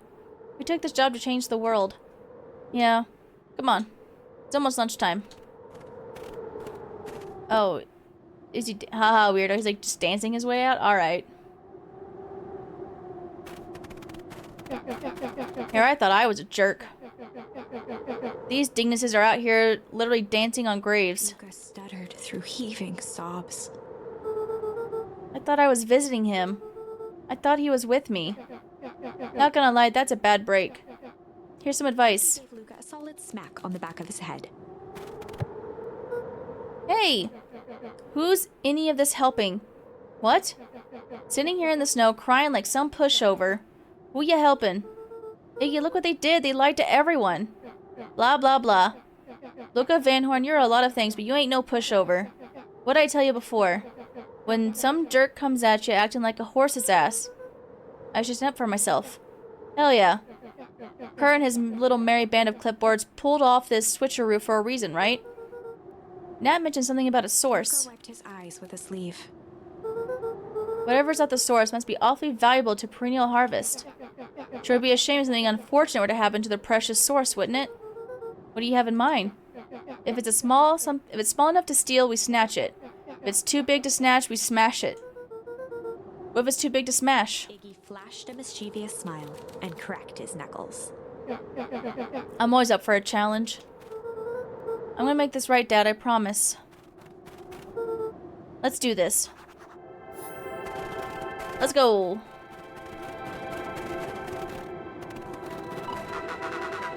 It can get awful cold out those woods, Luca.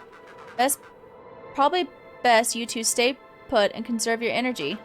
Help's on the way. Where's Rolo? Where's my mom? Did you kill her? Oh, heavens no. Do I seem like a killer to you? Iggy and Luca shared a skeptical look. Well, do I? Aw, shucks. Now that hurts my feelings. Screw that guy. Yeah. I'm getting out of here. Wait a minute. If this is the original town, then that means... Iggy darted behind a large pine and began digging furiously. He emerged holding a shoebox with a crude skull painted on its lid. What's that? Long story. So a few years back, I, came into possession of some premium-grade fireworks. Not the wimpy firecracker stuff to give kids. The good stuff. So why'd you bury it under a tree? That's the long part of the story. You and Rolo were doing chores at Rolo's chicken coop. And you guys pissed me off for some reason or another. Rolled his eyes with realization. No, you didn't. He stifled a chuckle. Yep. I just wanted to give you guys a little scare. But like I said, these were some primo fireworks. So I might have underestimated things. You blew up the chicken coop? I prefer to think of it as an incendiary redecoration. Sorry, but you should have seen the look on your faces. Rolo got grounded for months. Which is why I needed to stash the evidence and lay low. So I buried them under that tree. When I came back for them later, they were gone. I figured some grown-up found them and tossed them. Triumphantly raised the shoebox. Turns out it wasn't the fireworks that moved. It was us. Unbelievable. Alright, so we got an ad. So I'm going to pause it for a second. I'm going to run to the restroom real quick. BRB.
Alright, let us get back into it.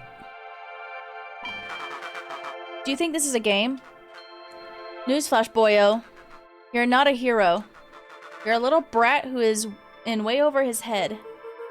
A hero is just someone who refuses to give up. Comics these days are rotting children's brains. Everyone thinks they're a spaceman superhero. I am always partial to Hank Atomic myself. Is that so? Do you really think you have a chance against us? You have no idea how powerful we are. Prepare for blast-off, loser. Yeah, loser. Fix my hair for a second. It's all caught up in my headphones. Alright, let's go.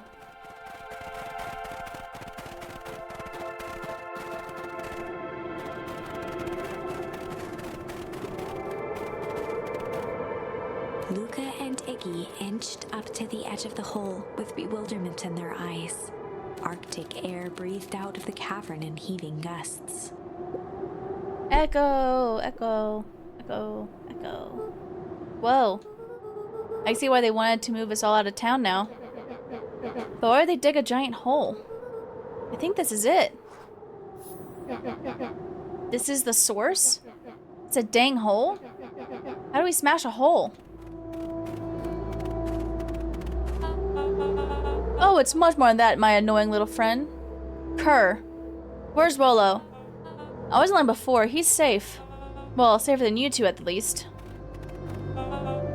Drat, it's cold. You just had to drag me all the way out here, didn't you? Mr. Kerr gazed down the abyss in contemplation. It really is something, isn't it? What'd you do to our town? What is all this? Well, that's a doozy of a question. This is the source, where they collect the unrefined, Scratched the back of his head. Honestly, boys, I don't understand any of this well enough to explain it. The fact of the matter is, I'm not paid to know. What do you mean you don't know? Ain't you in charge? Oh, heavens no. My role is merely to flash a winning smile and manage various complications. Complications like us? You are a smart boy. His face contorted into a saccharine grin. It really is nothing personal. Some people are destined to strive for greatness, and others are simply obstacles along the way. Seems like you were destined to be a creepy lackey. The point is that we all play our part in life.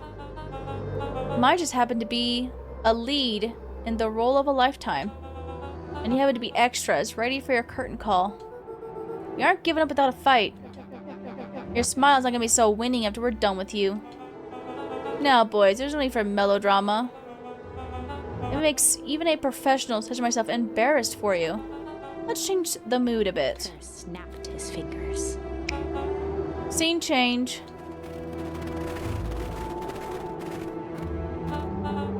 There, that's better. Deal with them. Iggy turned to Luca with a sly glance. Why are you smirking? Because I have a box full of fireworks and you don't? Iggy waved the box into the air, threatening to drop it down the hole. Stop. Let's not do something regrettable. Joke's on you, regret is one of my specialties. Oh, that's so sad! Out of curiosity, what would happen if I threw these in your precious hole? Nothing. Nothing at all. You're a terrible liar. I'll have you know, I'm an exceptional liar. Up, that's far enough. He plucked a single bottle rocket from the box and held it up with reverence. Stop, you fool. Call off your goons. After a long pause, Mr. Kerr flung up his hand with frustration. Very well. You can all head back for the night. It's been a long day. I'll handle these two from here. Mr. Kerr sighed into the frigid air. It's just us now, Iggy. You can put that down. Wait, like this? With a nonchalant flick, Iggy tossed the firework into the hole.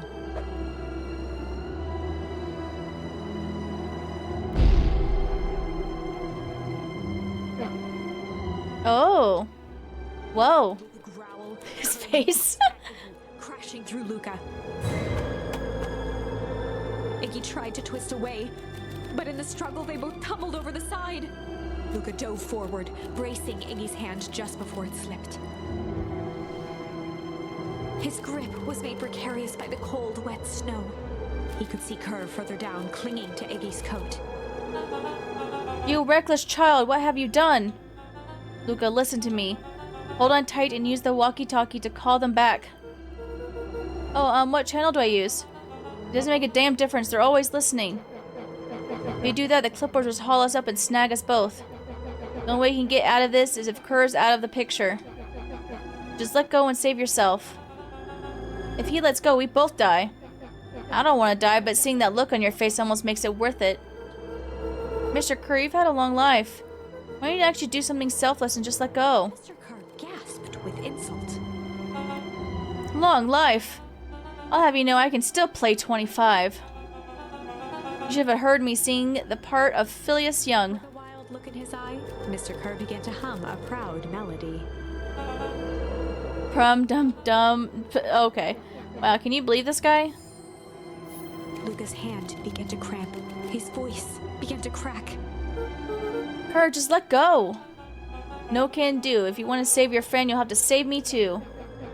Luca, look at me. It's okay. Luca felt Iggy loosen his grasp. You aren't going to kill your friend like that, are you? Every muscle in Luca's body burned. I'm not his friend. Yes, you are. Nah, I'm just a no-good bully. Like you, Kerr. Iggy, no. Luca felt his hand slipping. And I told you what you need to do with bullies. I can't. It's your only way out of this mess. 2 birds with 1 stone. It makes sense for us to fall together.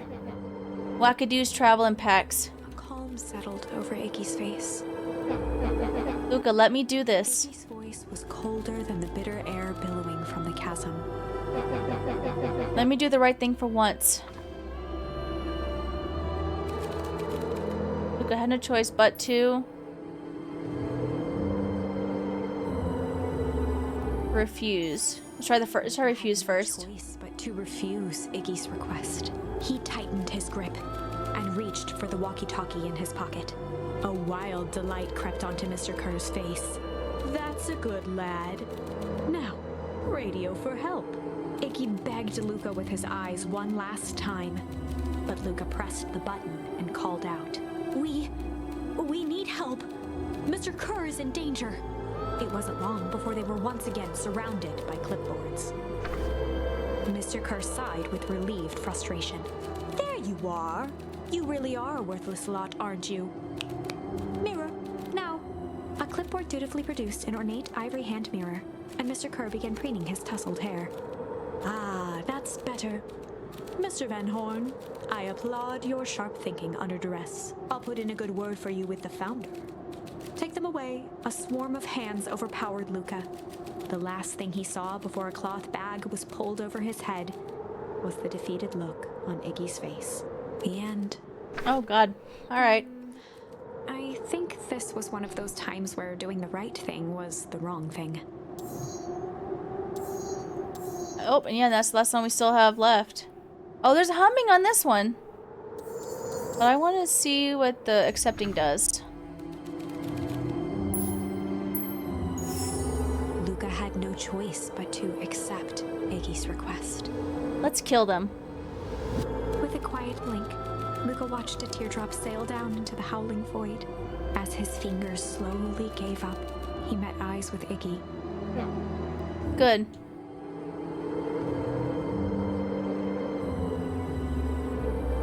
The 2 silhouettes were swallowed by darkness.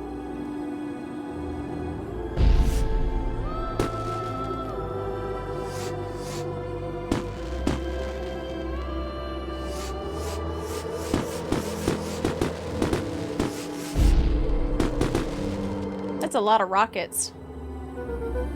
Hell of a goodbye, Iggy.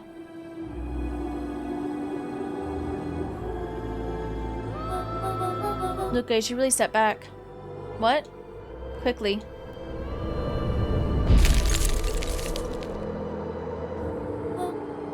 Curious. Ah, but of course. Those sparks to Iggy must have been just the right amount of energy. We should get out of here before perennial harvest arrives. Not until you tell me what just happened. Your friend's sacrifice just saved this town. For a little while, anyway. Ow. Tempest liquamine is a peculiar substance. It can change the relationship between matter and time itself, but doing so requires unfathomable energy. In a closed system, that energy can only come from its surroundings. A useful side product of this property being, by adding precisely the correct amount of energy to it, one can create a cryogenic cascade. So the gunk makes things cold and fireworks made the whole freeze over? That's one way of putting it, yes. As dumb luck would have it, the fireworks weren't strong enough to generate a runaway reaction. I shudder to think what would have happened in that case. We have some idea what that would look like. Yeah, we do, yeah. It'll take them a good while to safely break through and access the source again. If you know all of this stuff, why haven't you been helping? I have been, in my way. Each one of us has our role to play. Iggy's role, it turns out, was to buy us precious time. Mine has been observe and wait. Wait for what? You. Me? Why? What's my role? A fierce twinkle flashed in Nat's eyes. Luca Van Horn, you are going to save the world. Oh. With a chuckle, Nat turned and walked west. Dumbfounded, Luca followed behind him, trudging through the snow. Every step taking him further away from everyone and everything he knew, and closer to destiny. To be continued in Beacon Pines, Pines Harder. Revenge served cold. Second time's a charm? Wait, that's it? This ends with a crummy cliffhanger just when it was getting good? I was even starting to like Iggy. No way. I refuse to be associated with some never-ending parade of sequels. Let's go back and find something more definitive. Alright. So we got that one. So the next one we go back to here for the humming. Let me get a drink of water.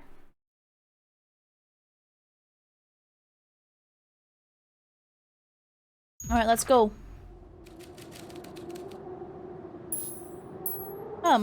And in the stillness, he began to hum. After the death of his father, Luca had trouble sleeping. Each night, his mother would sit at the foot of his bed and hum a gentle melody.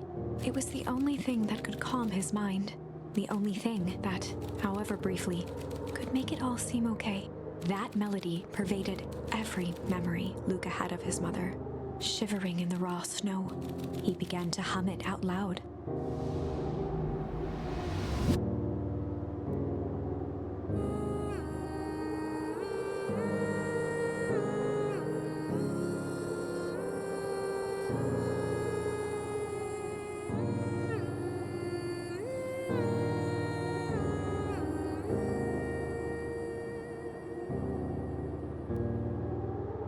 Gran lowered the torch, listening closely.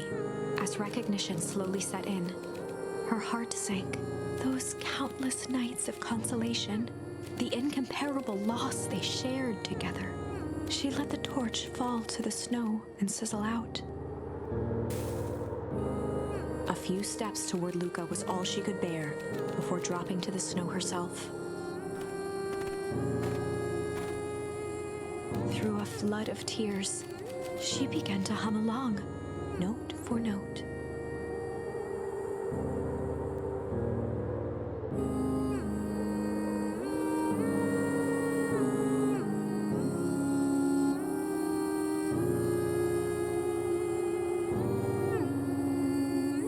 So, Gran's our mom.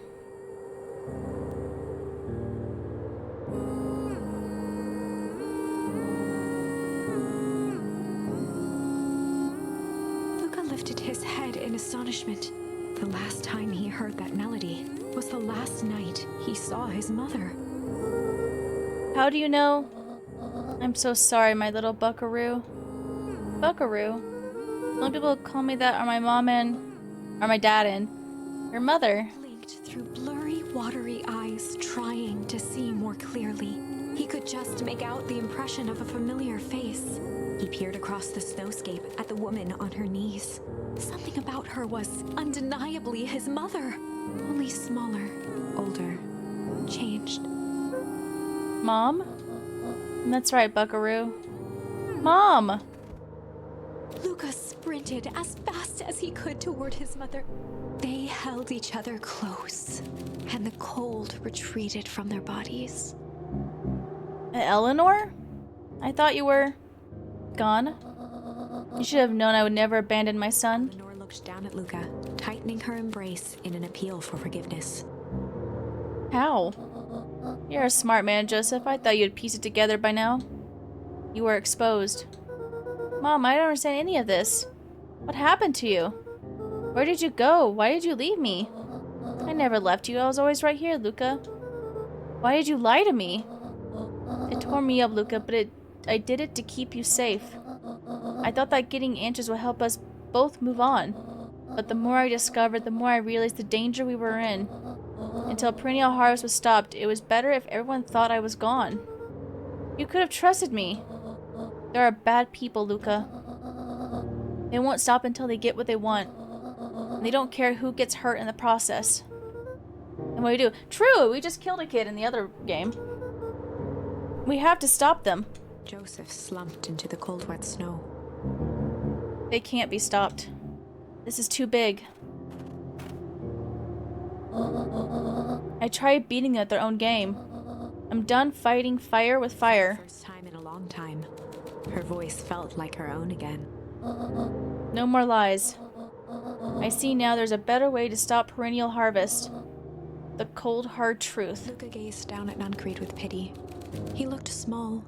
Joseph stared into the snow, as if searching it for answers. Come on, everyone. We've got a party to crash.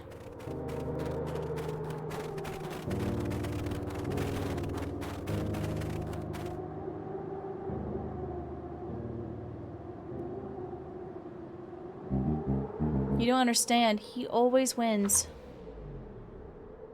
Chapter 9. The Devil You Know. 7 months ago, Eleanor Van Horn crept down the maze of sterile hallways under perennial harvest. She stopped in front of the large steel door marked Deep Engineering. No turning back now. She raised a trembling hand. The stolen keycard worked as promised, and the door buzzed open with mechanical efficiency. She was immediately hit with the smell of disinfectant. Ew. It was some sort of laboratory. In one corner was a desk covered in papers. Across the room stood a tall metal pod with hoses protruding from its base. She rushed to the desk and began shifting through the piles of papers. They were experiment reports on something called Tempus liquamen. There were dozens of them. Liquamen. Every one stamped failed. Eleanor heard the sharp echo of footsteps approaching. She was out of time. Her eyes scanned the room, eventually landing on the strange pod. Muttering a curse under her breath, she dashed over and dove inside.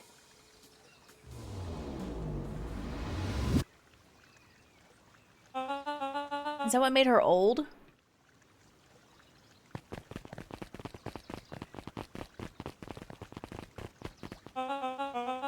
Grabbing the future by the scruff of the neck and making things happen. Change is a choice. I am tickled pink that we will all be making that choice together. How great is that? This man is a liar. Excuse me? I will not. This town has a dangerous secret and perennial harvest only exists to keep it hidden. Nonsense. They picked up the whole damn town and moved it right under our noses. You aren't making any sense, dear. Mr. Kerr addressed the crowd with a sarcastic tone. Imagine such a thing. It's absurd and just plain impossible. They promised they could fix the foul harvest. They told us they would clean this place up. We just had to leave town for a few days. But while they had us evacuated... Mrs. Hartford, I'm afraid I'm going to have to ask you to. You're afraid of a lot of things, aren't you? You sniveling little worm. This is growing tiresome. A little help, please. Don't you all see? This festival's a sham. An excuse to have the whole town gather in one place. They're planning something awful. I don't know what, but these people are wicked. Don't listen to her. She has absolutely no proof. I am the proof. I am Eleanor Van Horn. Whispers filtered through the crowd. Well, aren't you just sneaky as the dickens? We all knew Valentine's fertilizer was too good to be true. And now this whole town is paying the price. Ladies and gentlemen, I am so sorry about this disruption. My associate will take this obviously disturbed woman somewhere comfortable so that she can get the help she needs. She's not the one who's disturbed. You two-timing clown. He's still creepy. You all know there's something wrong with this town. It was just easier to look the other way. The truth is...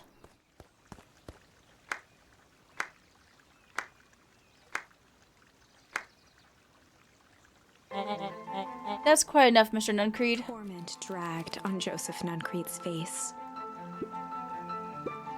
Yes, sir. Take them away. No, I want them to see this. Ah, the ever tempestuous Eleanor Van Horn. You've been quite the thorn in my side.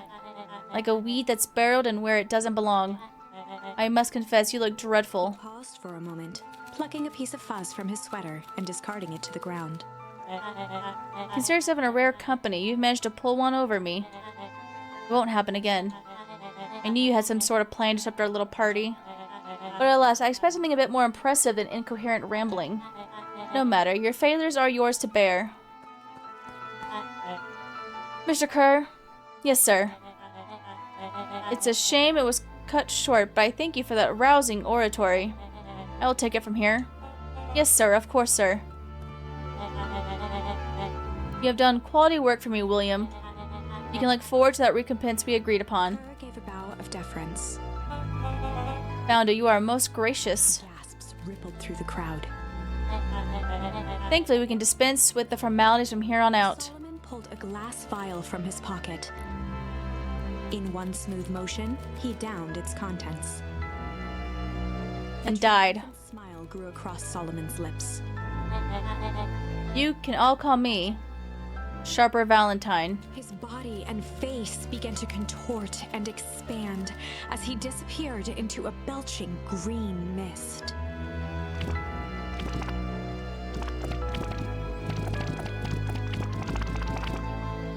A hushed horror gripped the crowd. This is a story about change. It even gave him a suit. What? No! Ah, so you didn't see that coming. Alright, you know what, Sharper Valentine? Like, hear me out. Hear me out, guys. Good. Sharper examined his new hands. Well, this is quite the improvement. Everything's so much smaller now. Eleanor was right about one thing. This festival was a ruse. I want you all to witness my glorious return with your own eyes.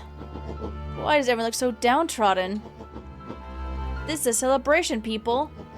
Maybe it would help if we set the mood. Mr. Kerr, be a dear and reveal the sign.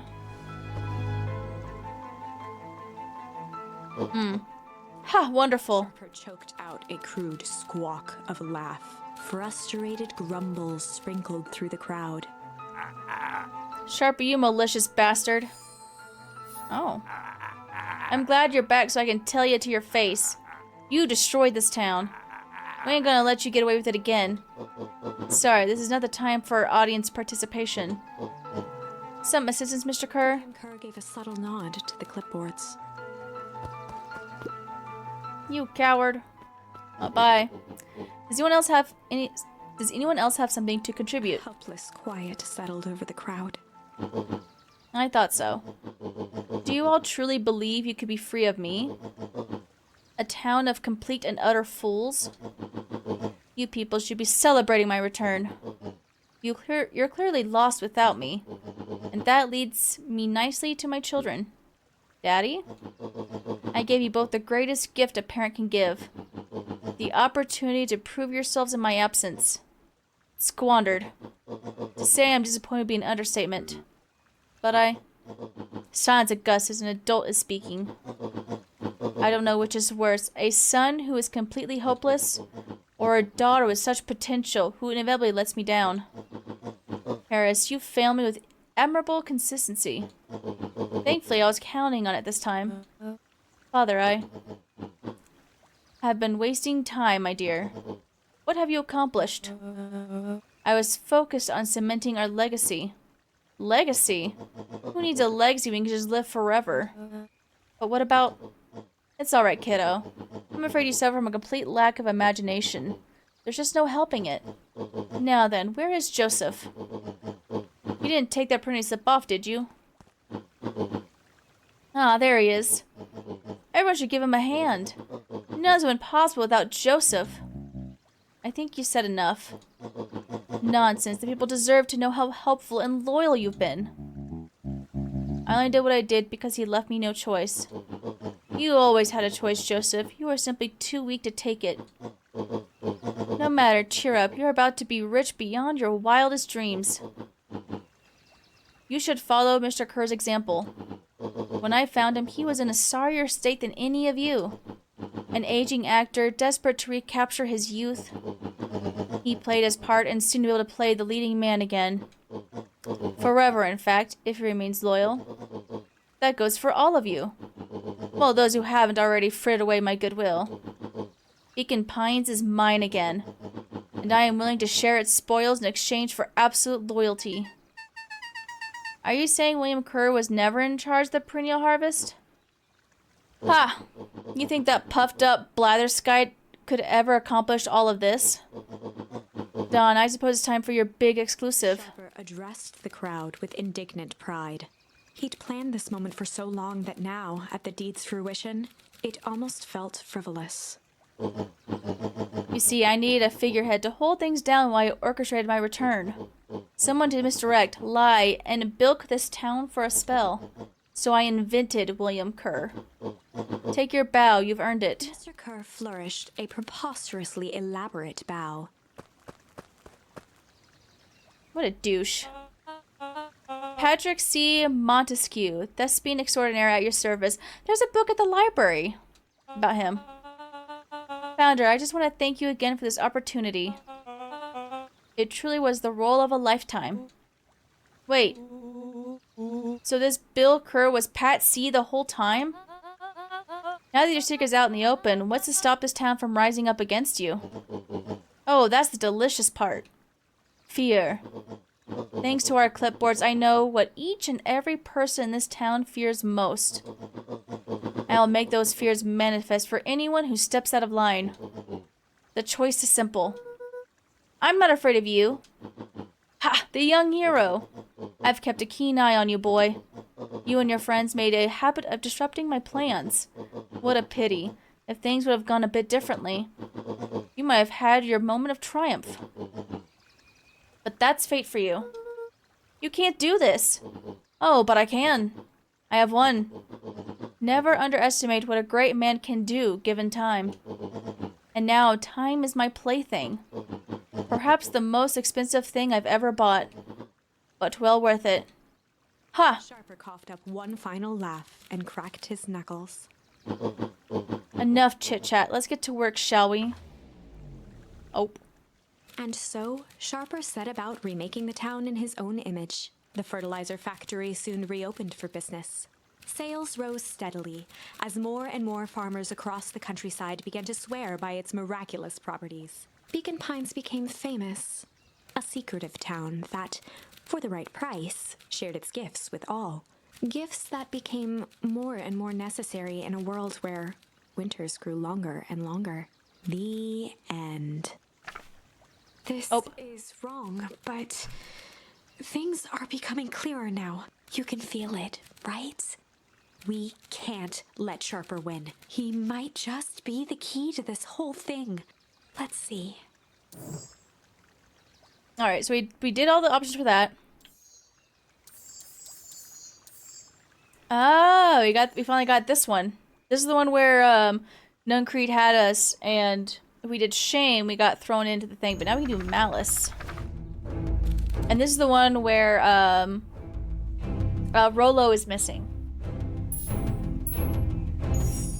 There was a malice lurking behind those eyes, like a trap ready to spring.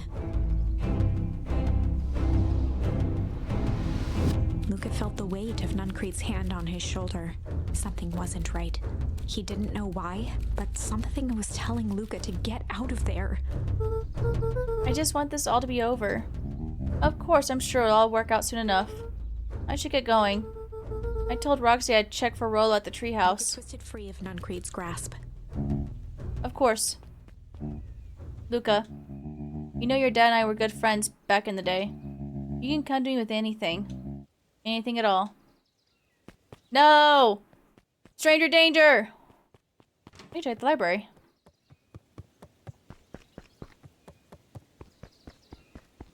No, nothing. Alright, bye. Run!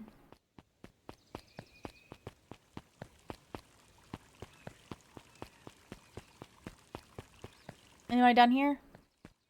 You got anything else to say? Oh, I'm stuck. Nope. You don't want to talk to me no more. He looked down and muttered in a gruff voice. Mama always told me my problems would look smaller once I grew up, but my problems always seemed to grow right along with me. Heavens, I sense big trouble ahead. It's fine. It's fine. We only died like 7 times-ish. It's fine. It's fine. Who's this little Yorkie guy, though? The festival grounds are a bit humdrum. Now, if I were to throw a festival, it would be a thing to behold. I agree, this is all more than a little sad. It's worse than sad. It's boring. What if we did a little something to spice things up? I'm listening. You know that festival sign waiting to be unveiled? It'd be a shame if someone... scurried off, eagerly formulating a plan. Who's that little Yorkie guy? If we know that the kid is sharper, who's the Yorkie? Yo, girl, wake up. Nope, already talked to you. Alright, meow.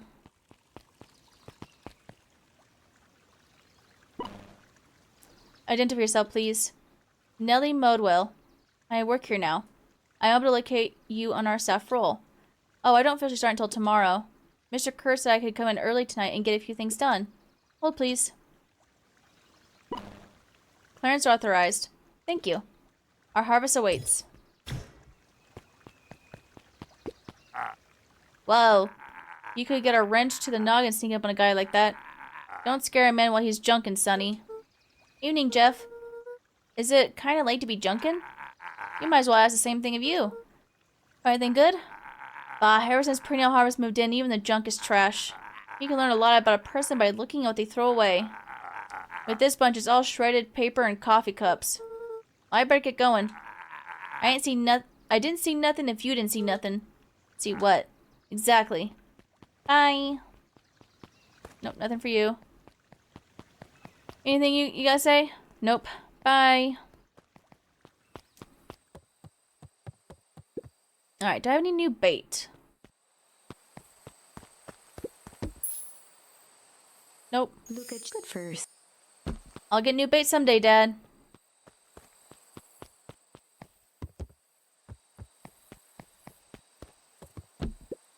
Rollo? He aired a long holler into the woods. Rollo! Rollo, wherever you are, I hope you're okay. Luca felt his eyes getting heavy and plopped into the beanbag. He conceded to its lumpy embrace. Alright. There's that jacket that Iggy took. Once again, Luca found himself in a vast black expanse. This time, he knew exactly where to go. He took a single confident step forward. The world flickered and pulsed. He found himself standing in front of the frigid air of a blazing campfire. The source. He plopped down cross-legged and gazed into the cold flame, waiting. Soon enough, the fire began to die out, popping sporadically, until all that was left was a single ember. Luca stood up and dusted himself off. He plucked the glowing ember from the cold ash, examined it, and slid it into his pocket, a keepsake. The voice of his father spoke behind him. "You made me proud, Buckaroo." Luca turned to face him. "Dad, what is this place?" A warm grin grew across his father's face. "A place where everything that has been and everything that could be all wait together." Luca found himself staring at his father's face, trying as hard as he could to memorize every single detail. Wait? For what? Another voice spoke out as Luca's doppelganger stepped forward. That's up to you. Without knowing why, Luca began to weep. Is any of this real? Are you real? Luca's father bent down to smudge away a tear. Of course. I'm as real as the part of you that misses me. Luca turned to look at the older version of himself. And you? The doppelganger choked back tears. I'm as real as the part of you that's angry he's gone. Does that make sense? Through his tears, Luca laughed. I think so. His father pulled him in for an embrace. Time to go, buckaroo. Buckaroo. Luca was startled from his dream by a banging on the floor. Are you in there? A commanding voice rumbled from below. Just as Luca sprang to lock the entry hatch, the door knocked open.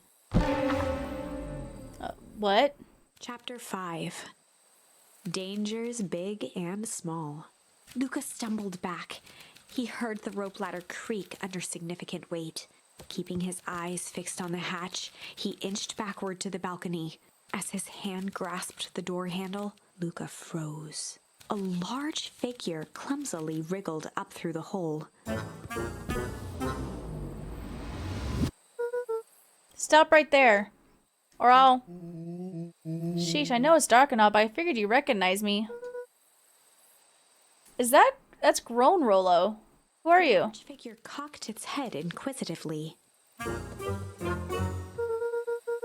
Stop now, I'll club you with a baseball bat. Whoa, take it easy. Look, you need to get your eyes checked. It's me, Rolo.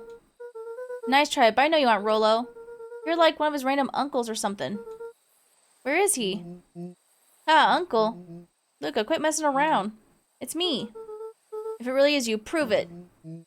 Flamin' chicken coop, Luca. Luca's jaw dropped. He peered more closely at the man standing in front of him. Something about him was undeniably Rolo, only bigger, older, changed. How? What happened to you? When I was running away, I ran into my people in those yellow suits. They grabbed me and dragged me away. What? Where did they take you? Don't know, they threw a bag over my head. It was cold and smelled like a swimming pool. I think it was an underground lab or something. They made my hands all big, look. Rolo proudly presented his hands to Luca. Pretty sweet, right? I mean, wouldn't be my first pick for a superpower. But beggars can't be choosers. Rolo, it wasn't just your hands. My feet, too? Dang, Paul just made me new shoes.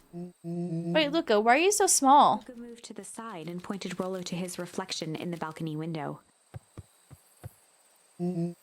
What the? His hands shot up to his face. Holy Toledo! Rolo, what did they do to you? They made me drink some sort of green crud. Ew. Actually, it wasn't too bad. It kind of tastes like licorice.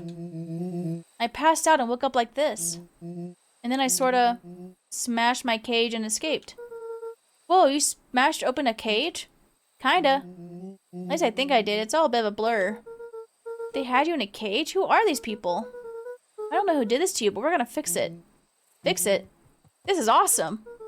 Well, I'm just glad you're safe now. Look, you need to worry about me. Sure, I got snatched, but look at it this way. I got snatched. I know where snatched people go. You may finally have a lead on what happened to your family. Maybe you're right, but this all seems dangerous. Danger, ha. Rolo shadowboxed a few jabs. I'll take them all on. Hey, fellas, what's up? Aw, she's wearing a hat to cover the white hair. With a yelp, Rolo dove behind Luca. Ah, take cover. Did I come at a bad time? Who the heck are you? This is Beck. Sorry, something truly bizarre just happened. I need help. I didn't know where else to go. So you're just hanging out with your large adult friend? No, this is my buddy Rolo. This is your missing friend? One and the same. He seems a little old. I'll have you know this is a recent development. What the heck does that mean? Oh, I'm sorry. You're the one who just showed up out of nowhere. So we'll be asking the questions here. That's fair. How did you find us? Your silly little treehouse? I think you mean our silly little mission control. I hate to break it to you, but your secret path isn't so secret. And I could hear your racket from a mile away. See, Luca, this is why you need improved security around here. Not now, Rolo. But you said something bizarre happened? Yeah, but She shot a nervous glance at Rollo. anything you can say around me, you can say around Rolo. This has been a weird day all around, hasn't it? Yep. Beck's eyes narrowed. Okay, so it all started when I made it back home. My first order of business was to try to salvage my hair. So I dyed it with some stuff from the chemistry set my mom gave me. Okay. Just need to play it cool. And hope no one notices. Notices what? Nothing, I was just come over here and let me have a look. Oh, honey, what would you do to your hair? I just kind of felt like a change.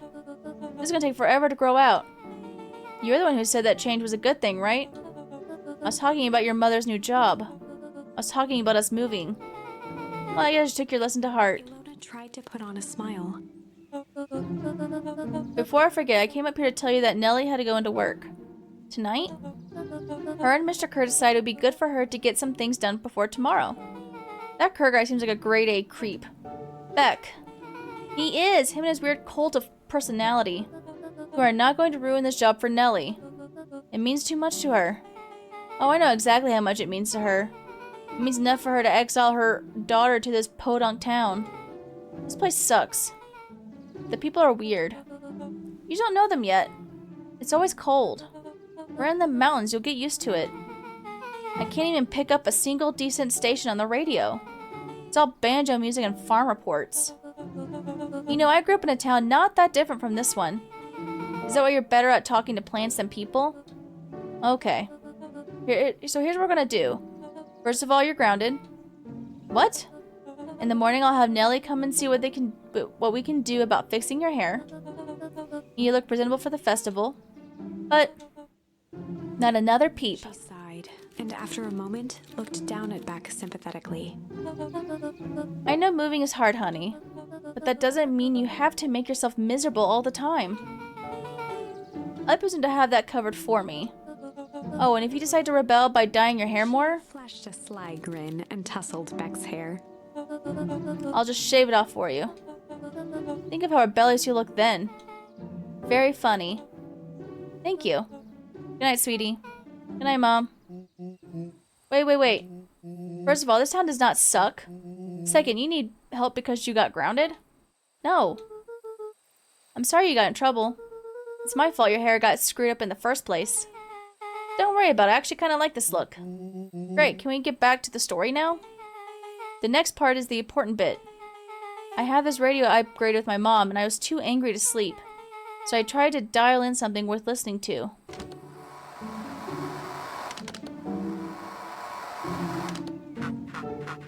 Mr. Kerr, are you there? Mr. Kerr? Yes, I'm busy. What is it? I apologize, I have the founder on the line. Patch him through immediately. One moment. Hello, sir. It's nice to hear from you. Skip the pleasantries. What's your report on our new lead researcher of deep engineering? Nellie Modwell seems to be integrating nicely. At this very moment, she's working to help us meet our deadline. She offered to work overtime before I even had the chance to digest it. Excellent. And you have faith that she's capable of finishing the work left by her predecessor? Her work must be complete before the festival. I'll make sure she stays day and night until it's accomplished. Good. You know how I feel about loose ends. Yes, sir. Once she's finished the work, we need to make a determination regarding her long-term prospects in the company. Immediately, sir? I usually have more time to fully bring people into the fold. We are in the endgame, Bill. After your failures with Dr. Prescott, I can't afford to take any risks. Of course, sir. No loose ends, sir. Once she finishes the work, she'll either leave the office completely committed to perennial harvest, or she won't leave at all. Perfect. Sir, if I might suggest, Maybe we should delay just for a bit. Oh? It's just we seem to be rushing to hit this festival deadline. And rushing it into things has caused some issues in the past. I see. Please understand that I just want what's best for you. I'm eternally grateful for all that you've done for me. Bill, I will make this very clear for you. I brought you in to make things run smoothly, not to have opinions. Of course, sir. Chin up, Bill. You are only a few days away from having everything you ever dreamed of. Yes, sir. Thank you, sir. Whoa. Yeah. Just so we're clear, when they said loose ends, they were talking about murder, right? Like actually killing someone? Capital murder? Luca gave Rollo a quick elbow to the ribs. Who is this founder? I was hoping you guys would know. Now, as far as we know, Kerr is the top banana at Perennial Harvest. He sounded scared of this founder guy. So we have an even topper banana on the field? What the hell's my mom caught up in? Has she talked about the job much? Not really.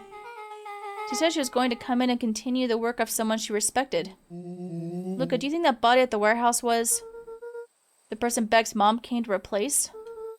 That would make sense. Beck, it seems like Nellie's predecessor got, loose-ended. I'm getting that impression. Okay, so we need to get your mom out of there before the festival happens. That's 2 days away. Won't you just come home after work?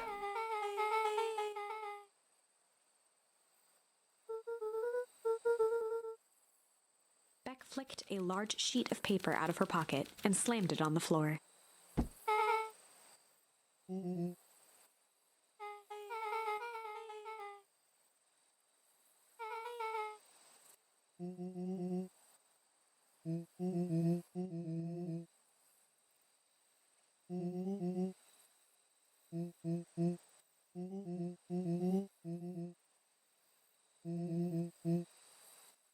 Rollo started to wiggle with excitement.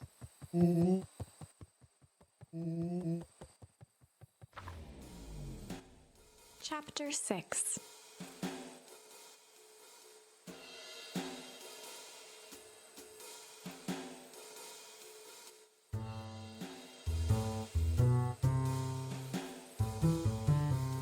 The heist. They spent the night's end huddled around that small map, formulating a plan to infiltrate the headquarters of Perennial Harvest. It would be no small feat. A modern facility equipped with all manner of technology, not to mention the swarm of clipboards that would most certainly be scattered throughout. By the time the sun began to peek through the car window used as a makeshift balcony door, all were in agreement. This could just work.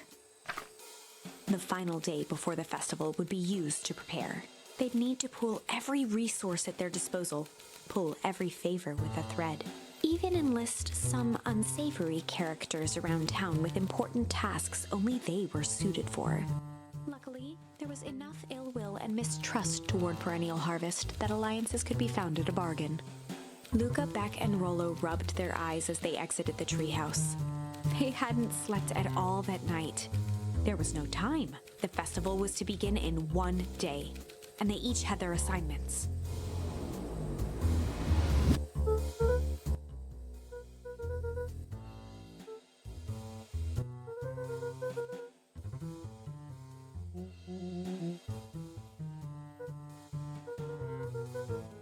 He waved vaguely at Rollo's sizable figure. Beck snorted an involuntary giggle.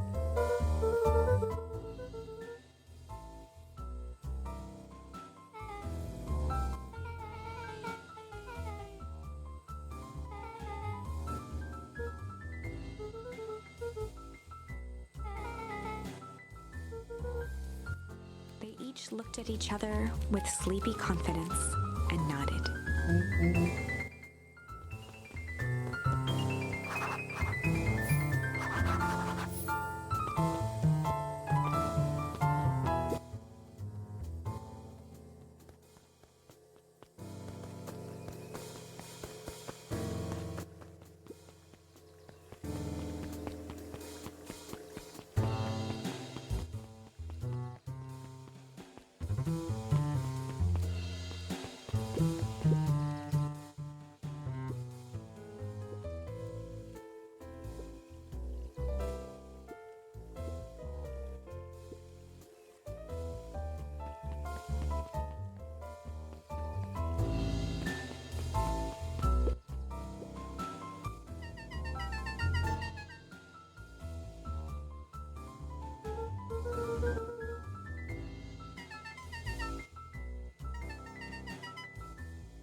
Jeff wheezed out a long snicker.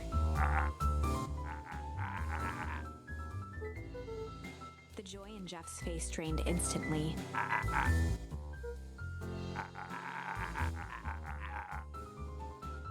Looking into the sullen eyes of his would-be accomplice, Luca blurted out the first word that came to mind.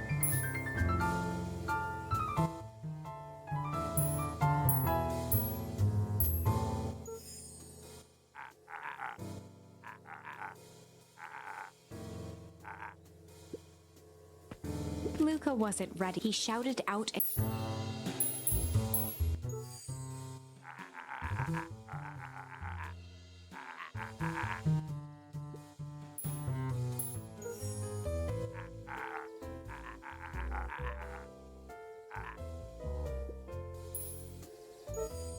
Jeff's brow perked up. Sensing some traction, Luca carried on with vigor. Jeff's scowl faded with a sigh.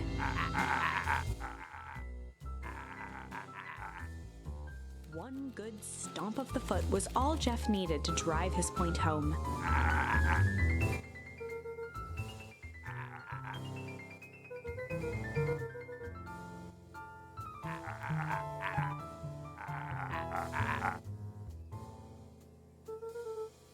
Luca offered out his open hand to seal the deal. With a firm and dusty grip, Jeff reciprocated.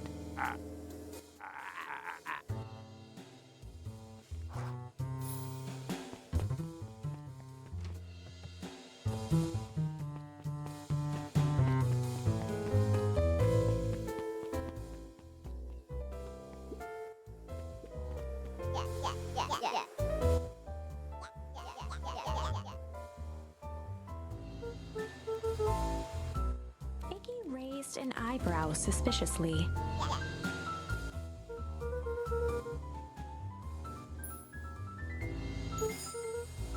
Iggy gave a reluctant shrug.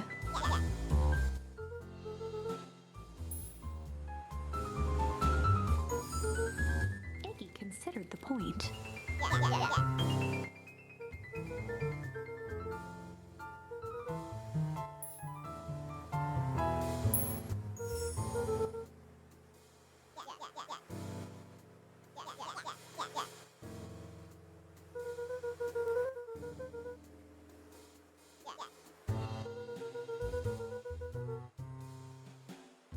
A wild-eyed grin spread across Iggy's face.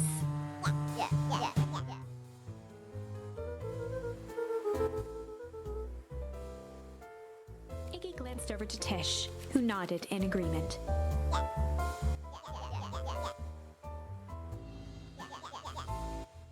With a quick nod, Luca was off. Iggy gazed up at Tish with a smile. A single tear ran down Tish's cheek.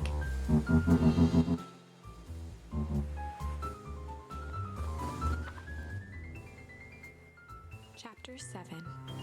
Into the Hive. A good heist requires preparation, and thorough preparation takes time, something they had precious little of.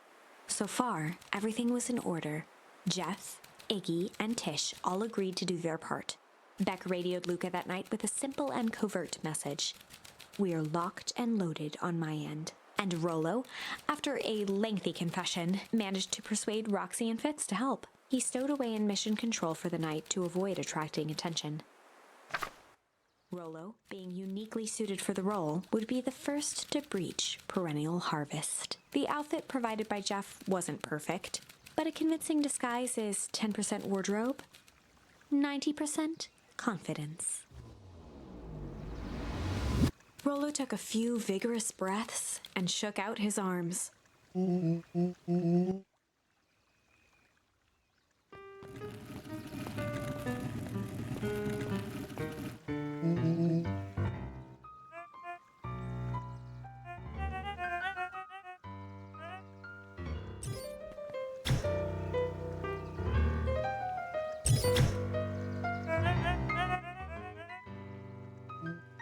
He had to think quick.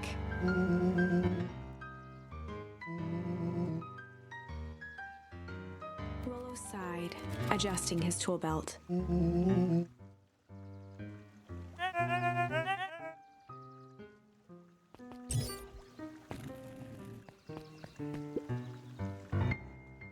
With a stroke of his mustache, Rollo proceeded into the Perennial Harvest headquarters.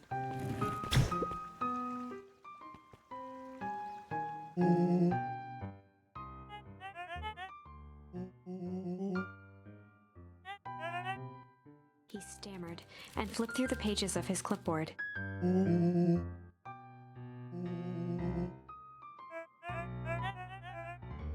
Rollo interrupted with urgency in his voice.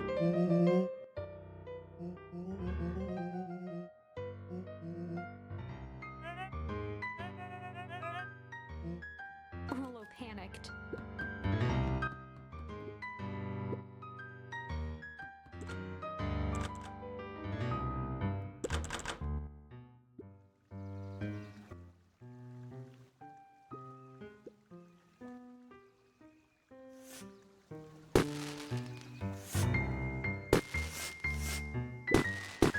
The distraction was enough for Rollo to regain his confidence. The clipboard fumbled around in a frenzy.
Solomon stopped in his tracks.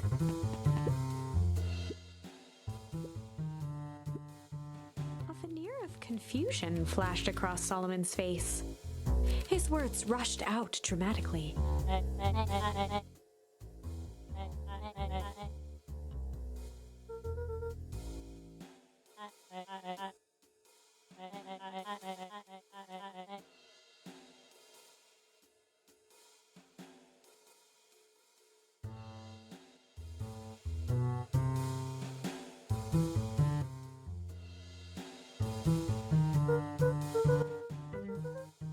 Solomon's facade briefly faltered.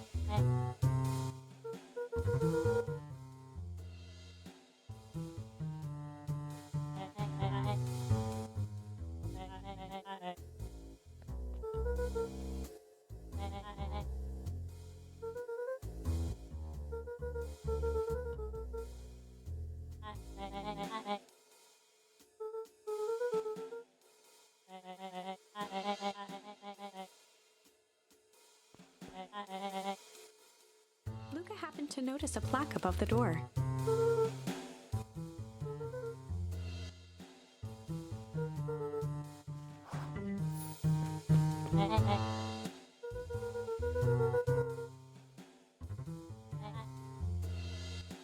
Luca tried the handle. Solomon leaned forward to examine the mechanism.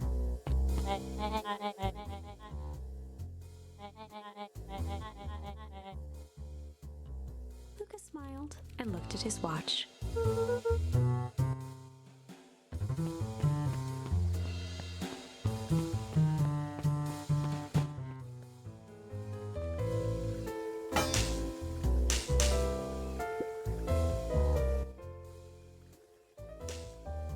She find a quick hat tip and ambled off with a whistle.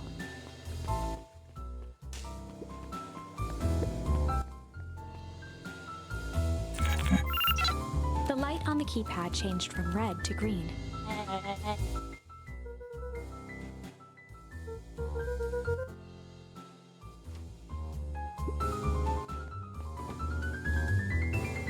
Luca switched on his walkie-talkie.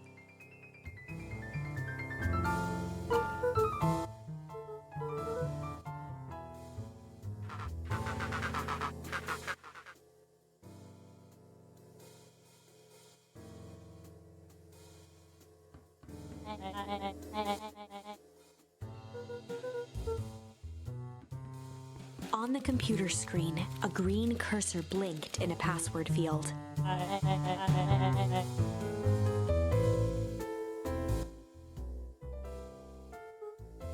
Luca pecked out his best guess: underground secrets. The screen blinked to life. Columns of green numbers glowed on a black background.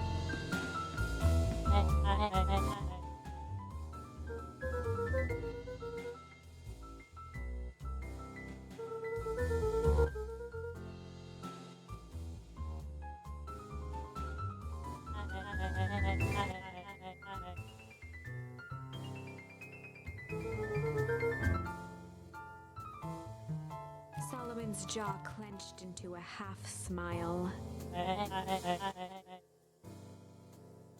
Luca quickly scanned the columns for number 24601.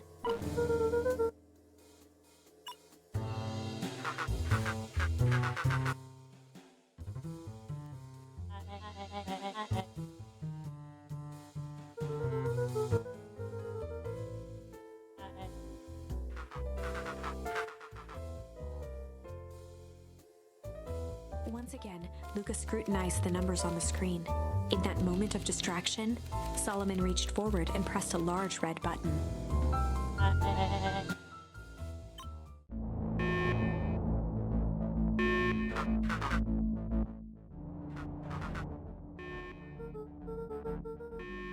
He quickly skimmed the screen with his finger.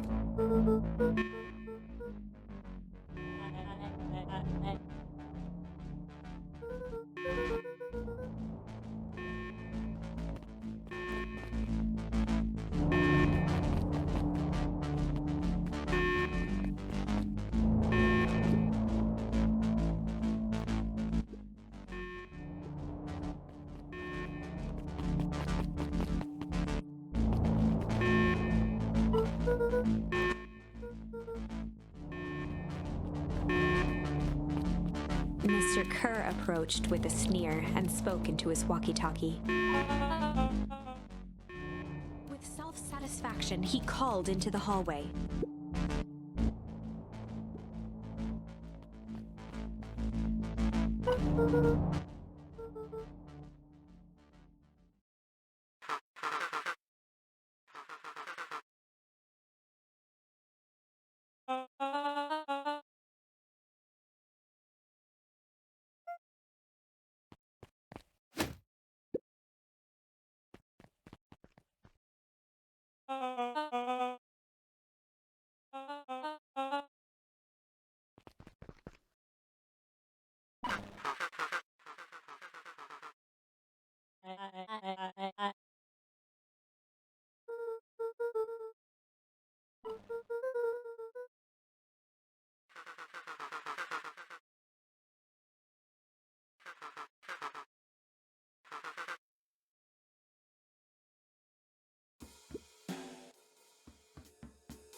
Nellie leaned over to examine his teeth.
Mr. Crow is very insistent that we achieve a successful result before today's festival.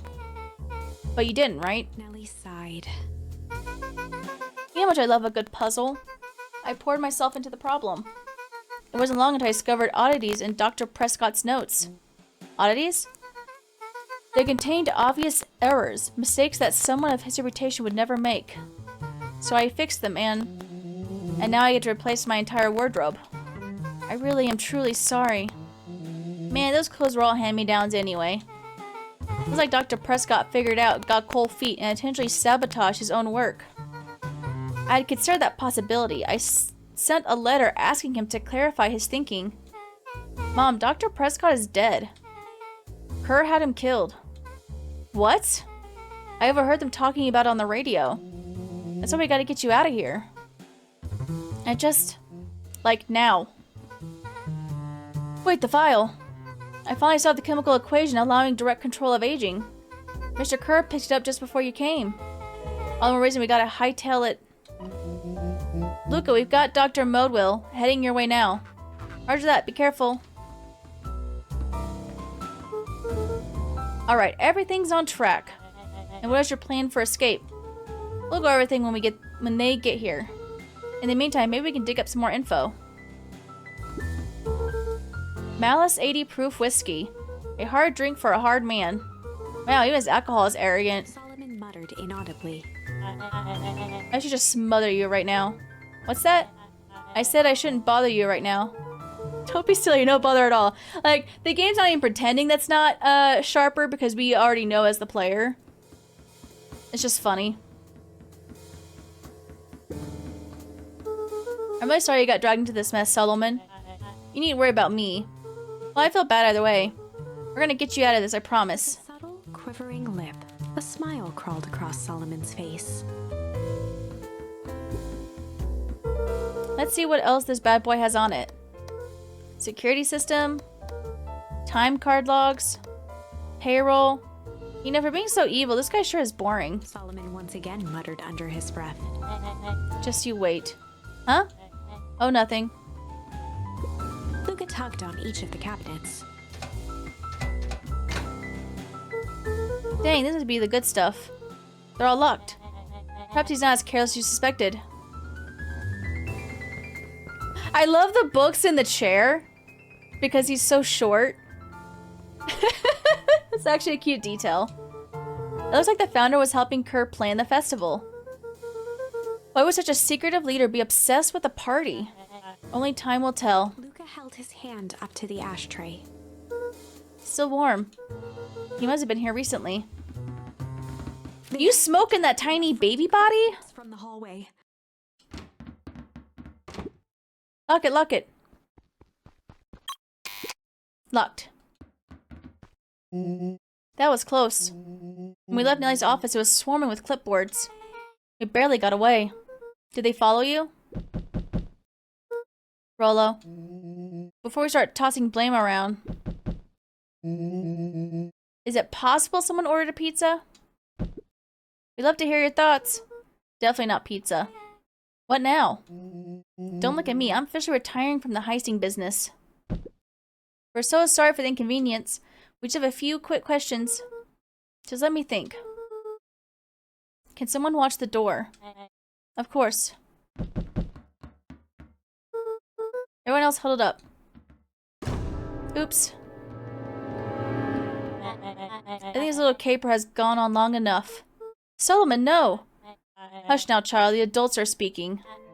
Dr. Modwell, a brief reintroduction is in order. We never met in person, but we have corresponded. You see, it was I who hired you. Solomon, the pathetic orphan child. The powerful enigmatic founder. Sharper, the fallen progenitor who created this town. Perennial harvest, Valentine fertilizer, all connected by a single thread. Yours truly. But that's... Her eyes searched the floor in thought. Solomon watched eagerly, waiting for the flicker of epiphany. With a sickened look, she peered into his soul. Ah, yes, now you've got it. Tempest, look at me, and you discovered how to reverse the process. Solomon clapped with genuine delight. Very good, Dr. Modwell, very good. The discovery wasn't intentional. Solomon glanced down, examining his youthful form. And the effects went a little too far for my taste. That's why you needed me to finish Dr. Prescott's work. Which you did admirably. Mr. Kerr, the vial, please. Kerr presented it with a theatrical twirl of the hand. I present to you the 8th wonder of the... Before he could finish, Rollo snatched the vial from Kerr's palm. Well, this stuff sounds pretty valuable. Be careful, you fool. You have no idea what you have in your hand. Actually, we do. You just did a whole evil villain monologue thingy about it. Rollo casually tossed the vial to Luca. Gosh, maybe I'll have a taste. Luca jiggled the vial mockingly. Seize him. Luca! Over here. Move another inch and I smash it. She held it tightly behind her back. Solomon sighed, speaking in crisp, measured syllables. You have no plan. I'll smash it, I swear. Fine, risk killing us all. Or if you're lucky, nothing happens. Then what? We capture you and grant you much less leniency. He pursed his lips with feigned sincerity. I'll give you my word, if you hand it over now, none of you'll be harmed. A deep uncertainty washed over Beck. You are a smart girl, Beck. But there's no shame in being outwitted by someone smarter than you. You both know there is only one way this ends. She looked to Nellie shakily. With a dispirited nod, Nellie sighed in defeat. Beck slowly approached Solomon. That's a good girl. Beck, don't do it. You can't trust that jerk. I'm sorry, he's right. With apprehension, Beck conceded. Solomon pocketed the vial and brushed off his shoulder with a sharp flick. Mr. Kerr, you have allowed yourself to be humiliated by a group of children. Report to my office tomorrow for a performance review. The blood drained from Kerr's face. Of course, sir. But first, you have a speech to make. Trot out there and give me the introduction I deserve. And don't forget to smile. Yes, sir. And to think, all of this is thanks to the efforts of Mr. Van Horn. I don't understand. How is this all because of me? Ha, I said Mr. Van Horn, silly child. Dr. Walt Van Horn. Your father was always a thorn in my side. I offered him opportunity to be part of something great, but the fool was blinded by righteousness. He even broke into my laboratory in an attempt to sabotage my work. Solomon shook his head with gratification. But the universe has a funny way of correcting course. By meddling with a force he didn't understand, Walt showed me its true potential. As fate would have it, Luca, your father's dying act was to grant me eternal life. A muffled applause resonated faintly through the walls. Well, that's my cue. After the festivities and my subsequent ascension, I will return to deal with you all. Until then, I suggest you use this time to reflect on the magnitude of your failure. You three keep post outside the door.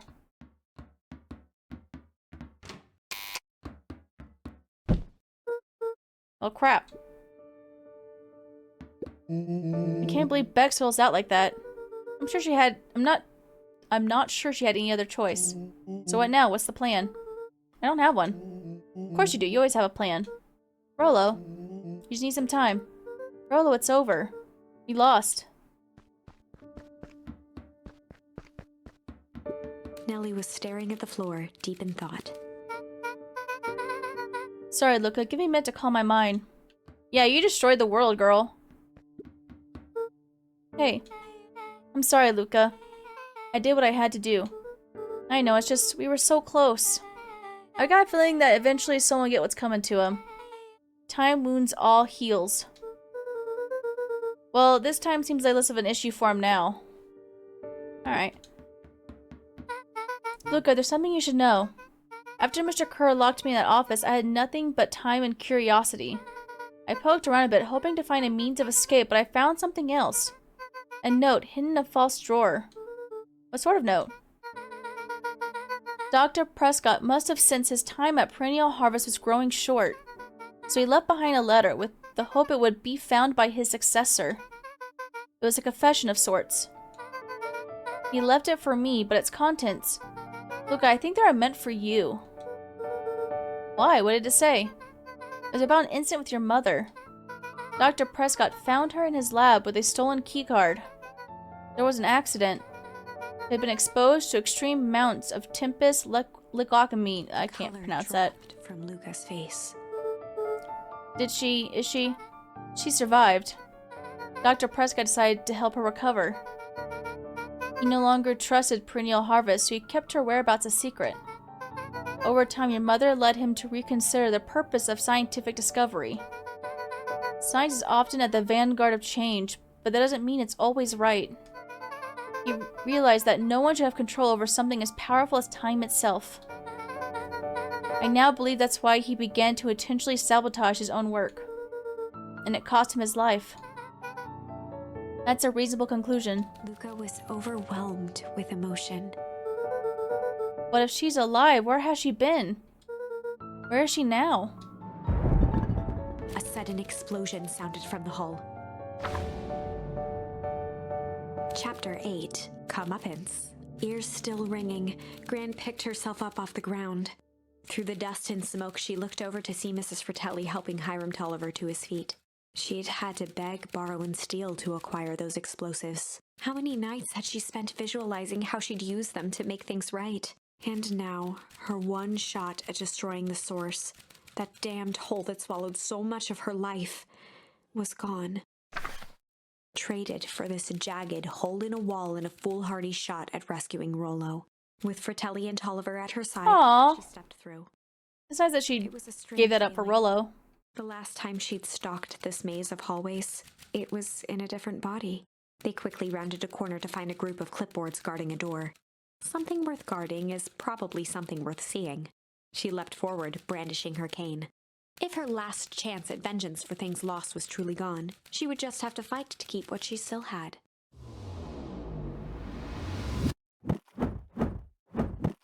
Yeah, go Granny.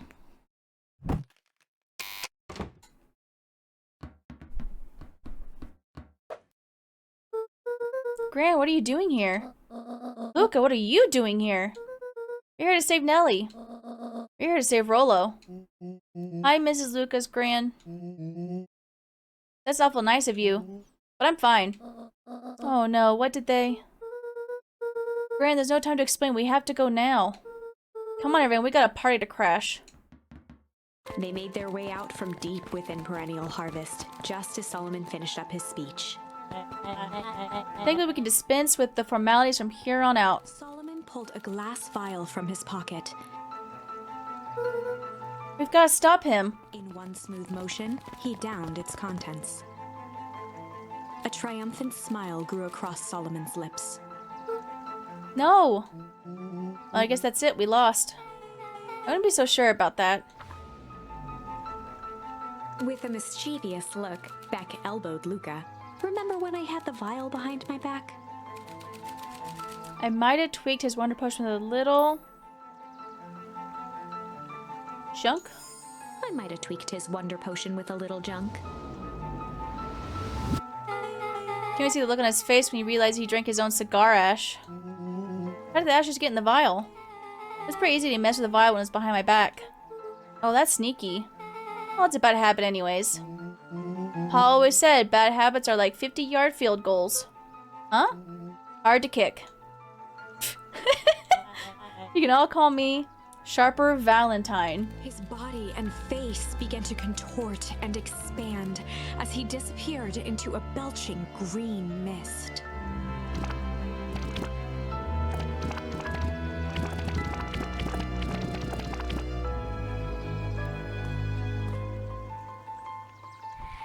Oh.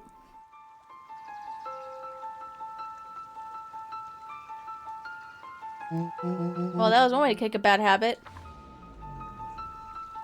As the last of what was once Sharper Valentine wafted into the air, the crowd began to disperse, still numb from what they had just observed. Sharper Valentine was gone for good.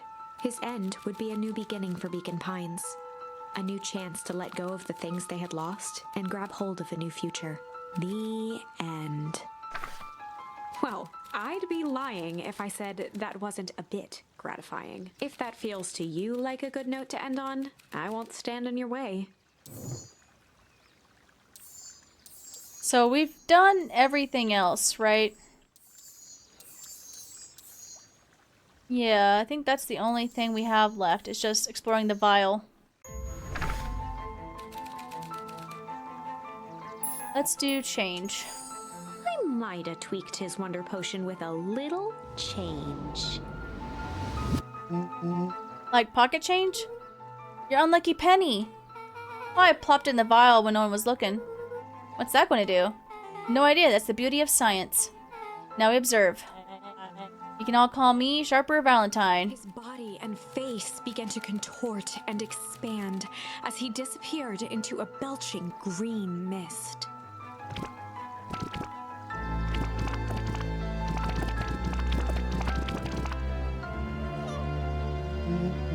Holy crap, he's a baby? Yeah, but he's still Sharper, right? What he was no longer matters. He's such a grumpy baby! This is an innocent child. I apologize for all the harm my father has caused you. Eris awkwardly cradled the squirming child. She looked to her brother, her voice shaking with uncertainty. Augustus, what do we... We do what Valentines always do. What must be done? I'll hurry home, prepare a crib for father, young Sharper. That'd be a great help, thank you. She looked back down at the infant with equal parts kindness and terror in her eyes.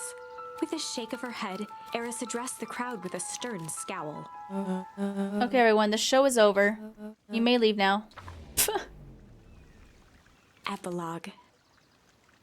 Beacon Pines' coldest summer on record came and went without much fanfare. Folks shared what they had and none were left wanting. The new school year was ushered in by the falling leaves of autumn. After everything Luca, Rollo, and Beck had been through, middle school was bearable. The chill of winter didn't seem to bother people much. They kindled a hope for a better future in their hearts. When spring arrived, farmers planted their crops with a sense of joy and optimism. And as the dawn of the first day of summer came again, its light slowly spread through the shallow valley.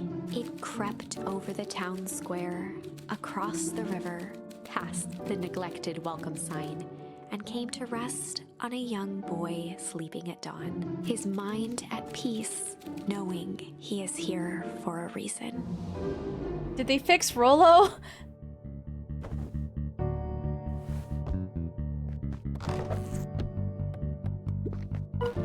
Rollo, are you up yet? Roger that. It's a beautiful day at Mission Control. You gonna swing by? Be there in a minute. Did they fix Rollo? My guy's ancient. Did they fix Gran? No, Gran's sold. Mom, I'm ready to go now. You going without me? I'll meet you there. I've got a batch of jam to finish jarring. It's funny. I only started making jam as a way to miss without anyone noticing. But now I enjoy it. They're not gonna fix Mom? She's just like old and decrepit. Did they fix Rollo? I heard you and Rollo have big plans for that little treehouse. Yeah, it started getting crowded after we revoked the max capacity one Rollo, one Luca rule. We decided to expand. But at least we got some help with that. How's the internship at Nellie and Ilona's shop going? It's been great. I'm hoping it helps me get into the School of Agriculture up at State. Also, Nellie said she'd write a letter of recommendation, which would be huge. I just can't help but worrying about leaving Rollo. He's grown up so fast, but he's still my little brother. Yeah, he had a heck of a growth spurt. I don't mean just grown literally. This morning, he was up and finished his chores before I even had breakfast. Well, some might be his excitement about the treehouse renovations. Don't tell him this because it'll go to his head, but I'm really proud of that little punk. I'm sure he feels the same way, but he's just too dang proud to tell you. I know. But are they gonna finish? Are they gonna... So Rollo's just now like 80. Hey Gus, how's the tree planting going? Couldn't be better. Oh, he's so happy. I'm so grateful to Ilona and Nellie for letting me help.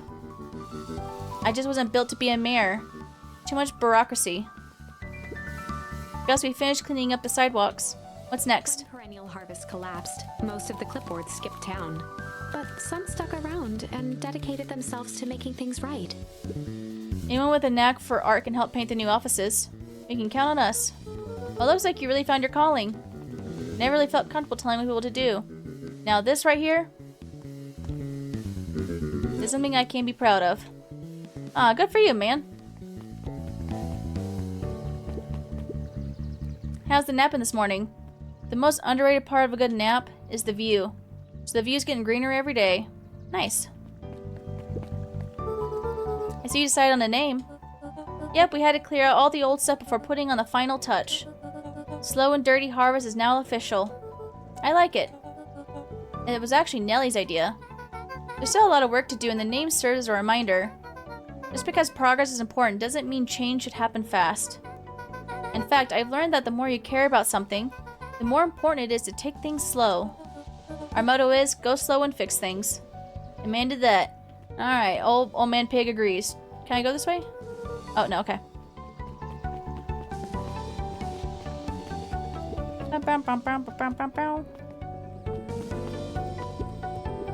Look, get this. I managed to reel in an actual fish this morning. Seriously? Yeah, honest to goodness. Flippin' floppin', swimmin', fish. I don't think I've ever caught an actual fish here. It's been at least 7 years since I caught one. I'd say it's a good omen. What do you do with the fish? Oh, I released it back into the pond. I'm hoping to catch it again tomorrow. So, like, this era doesn't know about the second town. I didn't get anything new yet. I'm still missing, I guess, some stuff. Alright, bye, Dad.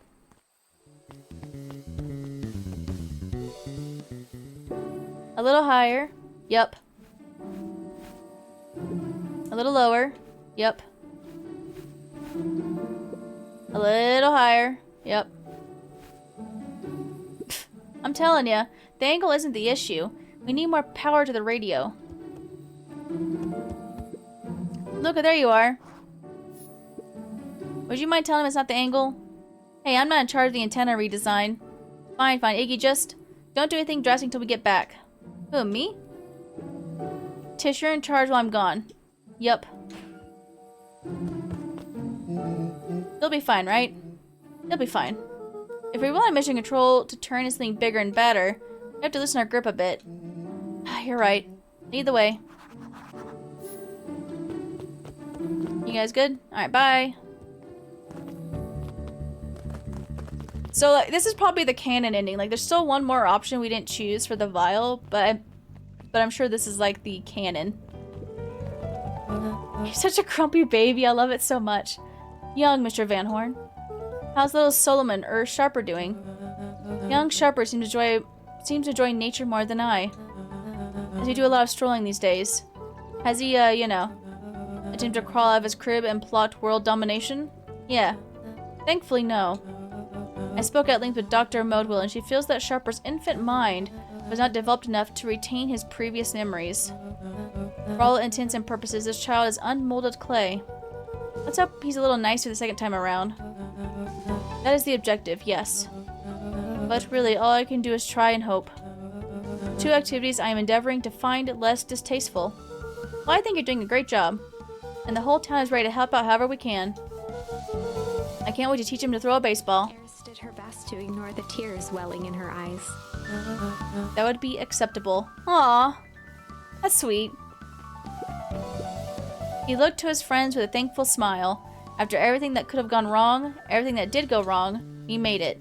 The end. Closing her eyes, Miss Hatch took a deep, relaxing breath. Is she the librarian? Oh, hello, Luca. How are you? Really good, actually.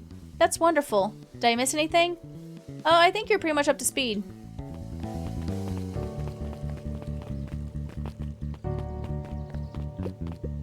Luca, do you want a biscotti? On the house. I don't really have time. Zario, you gotta come and see this. I finally did it. I pulled the perfect espresso. Aw, Lumi. If I didn't know better, I would think you're proud of something. Pff, as if I'd know. It's too late. You are now officially a person that cares.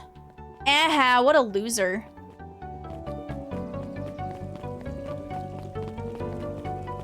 And then we'll go up and check that as well. Hey, Luca, you can tell Roxy I'll be free in an hour. Sure thing. My dad's making me stock the shelves for the summer. He said it builds character. I think he meant to say builds calluses. Builds character. Yeah, builds something alright. Luca, can I see you in a delicious apple? He playfully waggled an apple. No thanks, just saying hello. Well, hello then. Mind telling your mom we need a new creative jam? Already? It's funny, I used to hide the stuff in the back. Terrified that someone would find out about our secret messages. Now everyone wants to get their hands on Eleanor Van Horn's famous spy jam. Well, back for seconds. If it's not too much trouble. For the longest time, I didn't understand the appeal of ice cream. It serves no purpose, other than be briefly enjoyed, then it's gone. But it's pretty tasty while it lasts. I'm inclined to agree. Who is this tiny Yorkie boy? Like, is he also was an adult made young? Who is he? What's today's news that needs knowing? I'll give you tomorrow's headline today. Our old friend Patrick C. Montesquieu, aka William Kerr, just performed a stirring rendition of The Iceman Cometh at the State Correctional Facility. I hear there wasn't a dry eye in the house. I guess he has plenty of time to work on his craft. Good for him. Yawn. I'm glad he swung by. More follow-up questions for your story? Nope, I got everything I need. Thanks again for that. I sent a draft of the story to a reporter in Capital City, and they offered me an internship. Of course they did. You're an amazing reporter. You're 12! I don't know about that. A story about a phony corporation that picked up an entire town of people and moved them to cover a massive illegal mine shaft full of incredibly hazardous chemicals. Sort of writes itself if you think about it. Just don't forget us when you become a fancy big city reporter. Capital City isn't that far away. I'll have to come back from time to time to check in and see what sort of new trouble you've gotten yourself into. Sorry to disappoint, but my adventuring days are over. Ha! We both know that's not true. What makes you say that? Called a reporter's intuition. Okay, so they do know about the entire town being moved. No. Mrs. Fratelli glowed with a carefree smile. Is that your suitcase? That is 2 weeks of encumbered tranquility. Excuse me? Would you be so kind to take my order? 2 weeks of sand, margaritas, and forgotten obligations. Excuse me. I'd like to place an order. Mrs. Fratelli sighed with a zen-like calm. Just as soon as the lunch rush ends. I'll be a feather on the wind. You're going on vacation? For the first time in years. And I've got you and your mom to thank. Why's that? She didn't tell you yet? You two are gonna fill in for me at the diner while I'm gone. Just like old times. It's fine, I'll wait. Can we do the diner? Squinted at the faded photo of him and his mom at the diner. Memories of that day came flooding back. Is there another one? Oh, there is another one. I knew there was because there's an achievement for like getting all everybody's like orders right, but I haven't actually like gotten that yet. Good afternoon, Mr. 12. Achoo. Sorry, his allergies have been killing me. I haven't been able to smell a thing all day.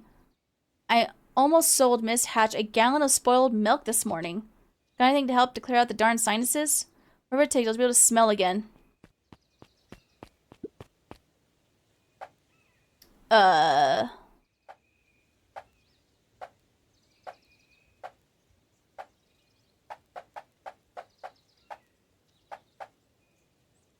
The rotting fish, maybe? Ah! Maggie, thank you for the hydrate. And the stretch.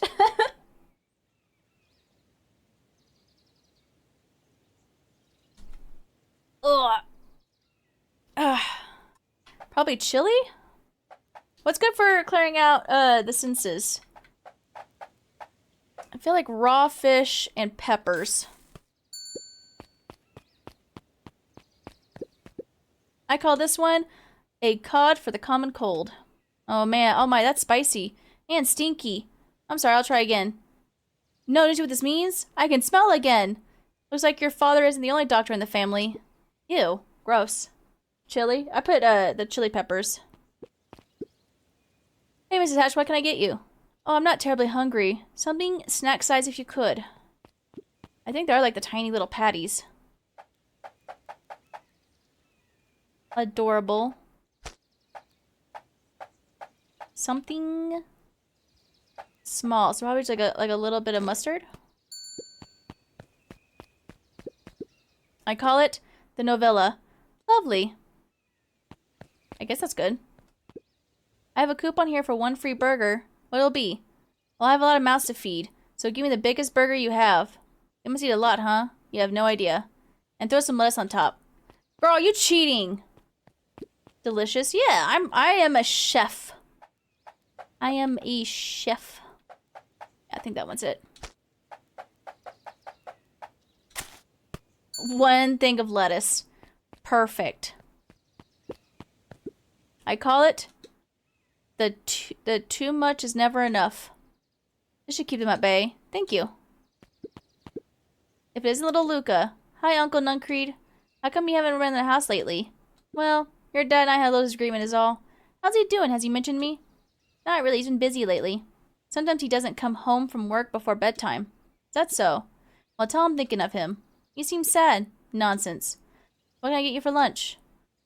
The fact of the matter is, I don't have much of an appetite right now. But Uncle Nuncreed, you gotta eat. I'll make you something special. That'll cheer you up. Oh my god. Alright, Maggie. See ya.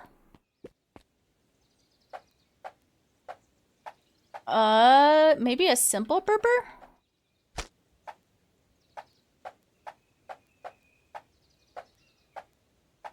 With some baking. I actually don't know if this is what he wants or not. I'm sorry, Luca. It seems I still have an appetite. Hang on. I'll make something to cheer you up. Oh, the mustard.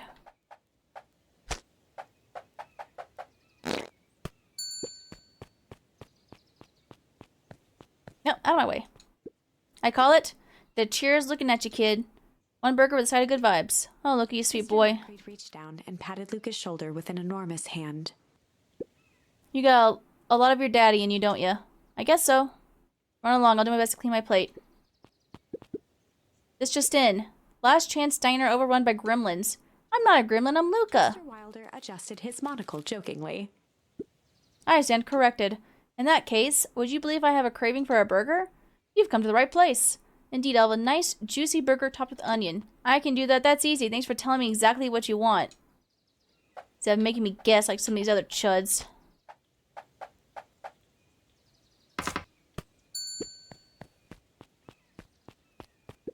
Here you go. I call it the Wilder. You know I love a good byline. Many thanks. Listen, well, child, I am only going to say this once. I require a well-done burger. Got it? When I say well done, I mean it. Well done, no problem. I fear you aren't grasping my request. I want the burger charred beyond recognition. I want it bitter and black. 1 burnt burger coming up. And top it with the most expensive thing you have.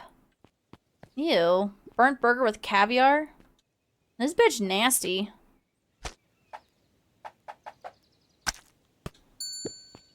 Yeah. May I present the row, row, row, you're burnt. I can hardly believe it. You've done well. Mrs. Vertelli had caviar stashed back there? This woman is full of surprises. Very good, this will suffice. Alright, looks like we got everything we need. Let's get back to feeding these folks. Alright, fed everyone. You made all the food by yourself? What on earth did you put on the burgers? I used whatever was lying around. Oh dear, that can't be good. Thanks again, Luca. The best burger I ever ate. Surprisingly competent. Everyone seems happy. You really are a remarkable boy, aren't you? Yeah, I'm pretty great, and I got the achievement. Bye. Alright, back on the path. I just saw the thing. Mr. Nuncreed, you are my little pog champ. Come here. I hate that guy. He's a creep. He wants to fuck my mom.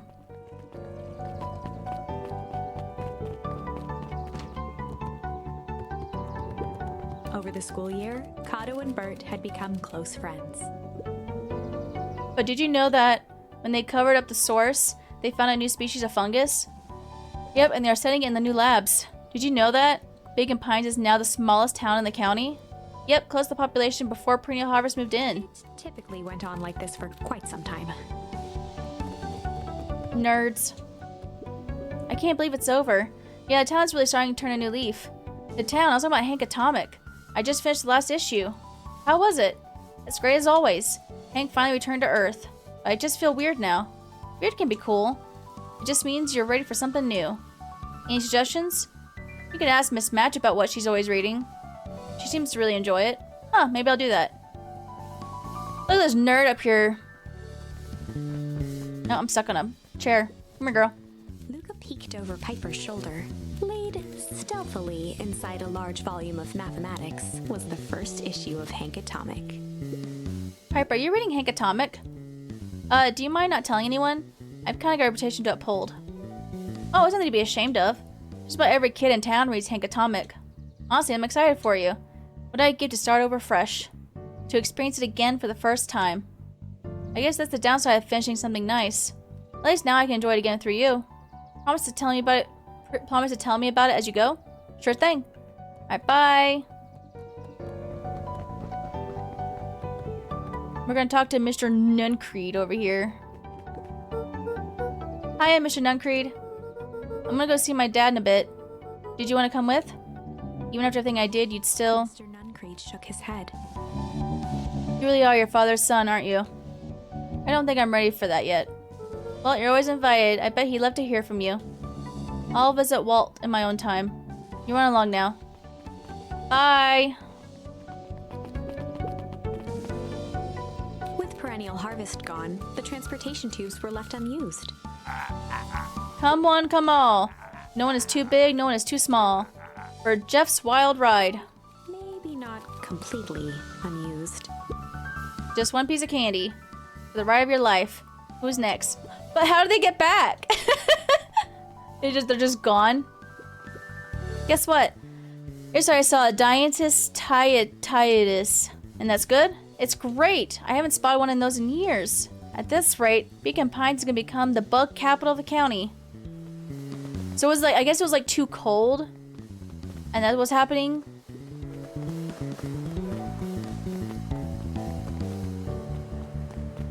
I guess I cleaned everything up. Alright. Come on, Big Rolo.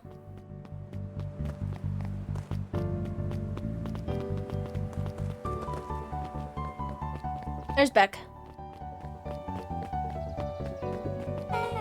I have news I think you'll enjoy. This morning I unpacked my last box. You're officially moved in. It's just a box. Let's not blow this out of proportion. It sounds an awful like putting down roots. I guess that's why this place is root-worthy. You're gonna be stuck with me for the foreseeable future. I do have to warn you, most years aren't gonna be as interesting as this one. I think I'll manage. Ready? Before we go, there's a bit of a surprise.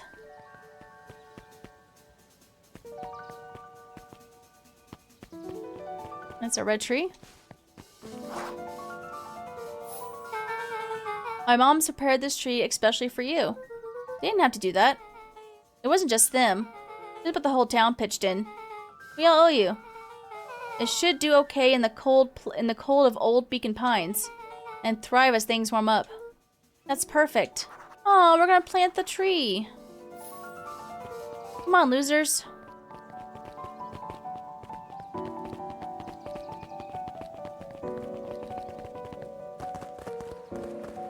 Get out of my way, nerd. Ah, you got it. Now it's a good-looking tree. Being a special occasion and whatnot, They're right down the house. You're gonna want to hang on tight to that little tree. Whee!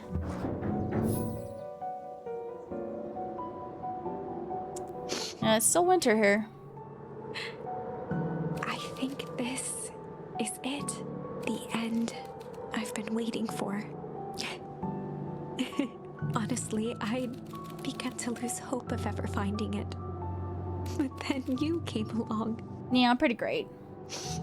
I don't know exactly how to thank you. It's hard to explain how much this means to me. It's funny, now that our time together is finally ending. I'm at a loss for words. Let's just watch the end together. Done. A good little tree. The best little tree. Thank you, children. This means a lot. Yeah, thanks for everything. Shucks, I only did what any super awesome best buddy would have done. We probably should have give you some time alone now. You good? Yeah, I am. It's been a wild year. How are you feeling? Eric keeps asking me that. I'm fine, really. Paul always says the only thing fitter than a fiddle is a cello. I feel like a dang cello. Well, if you're stop feeling like a cello, I'm here for you. You know, you don't even have to say it. You two make an awesome pair. Excuse me? We're a trio now. Yep. Thanks. There's just one thing missing now that you're part of our group. Missing? Let me tell you a little story about a man named Hank Atomic. Oh, God. I won't be long. We'll be waiting for you at the phone booth. I found the perfect way to start our summer. You've got some good friends. I'm so proud of you. Your father would be so proud. I know. Mom, can I ask you a question? Do you ever dream about Dad? Not a night goes by that I don't. Are you ever afraid that you're gonna forget him? Forget what he looked like? Forget his voice? No, because so much of him lives on in you. He loved that old tree, but I know he would have loved this one more. Because his two favorite people planted it.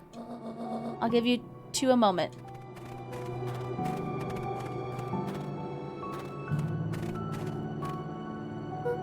Hey, Dad. Dr. Mowell says that over the next few years this place should warm up, so you won't have to be so cold for much longer. I think I finally understand why you left that night. There were things you believed in. Big things. Those beliefs were the things that made you, you. If I wouldn't have stood up to Sharper, stood up for what you believed in, you wouldn't have been the same person anymore. You had to go. But that didn't mean you loved us any less.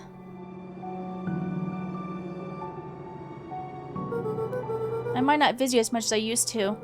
I know you understand.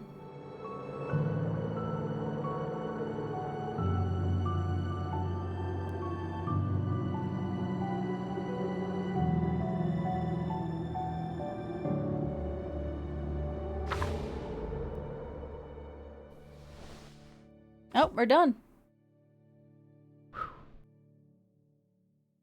Aw. Hell yeah.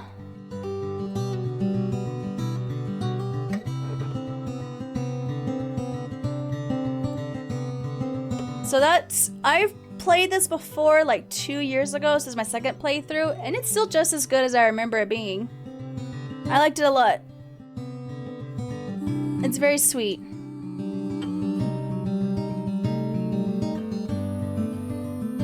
I will have to be careful for a little bit because the ads keep wanting to play, and I don't want them to play because we're about to end stream.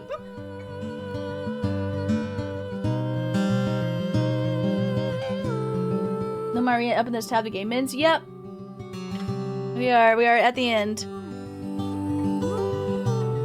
Yeah, I'm waiting for it to get a good stopping point after the credits play, and then we're gonna go raid somebody.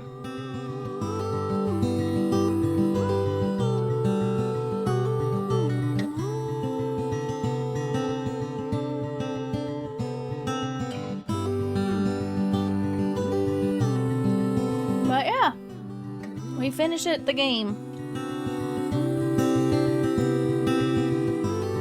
Unfortunately, there's not like a skip button. which is fine. So this is all the Kickstarter, which is cool. I've been actually doing more. I've been trying to support more games on Kickstarter, just because there are a lot of cool games on there. And I think I've backed 4 of them recently. 2 of them funded, 2 still are ongoing. I think they've already both hit their goals. They're now like both at the stretch goals right now. And I'll get keys for all those too, so I'm excited to play those.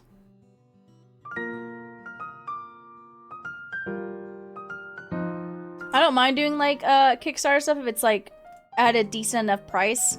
Like there's some Kickstarter stuff that's just like they have different pledges and some are just like way too expensive for me to be like, but what if you don't make the game? So like I don't mind throwing like, you know, 20 bucks at a project and be like, all right, you know what? Even if it doesn't come, it's only 20 bucks. I'll live.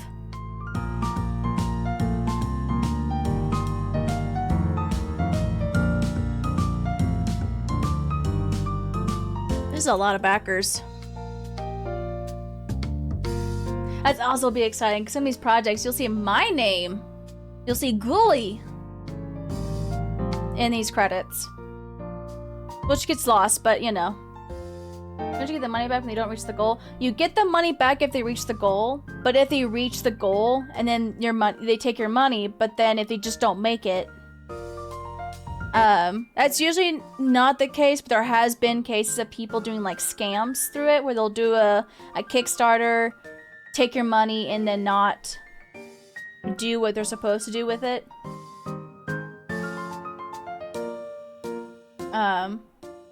So, yeah, 'cause they don't take your money until the goal is reached.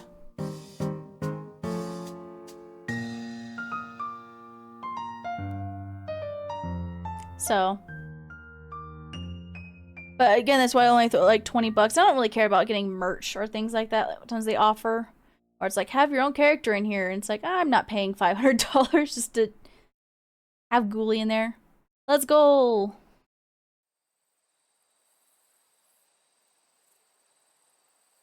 So this is probably like a, I can go back and try to get through achievements and things like that. But I think for now, this is a good place to stop.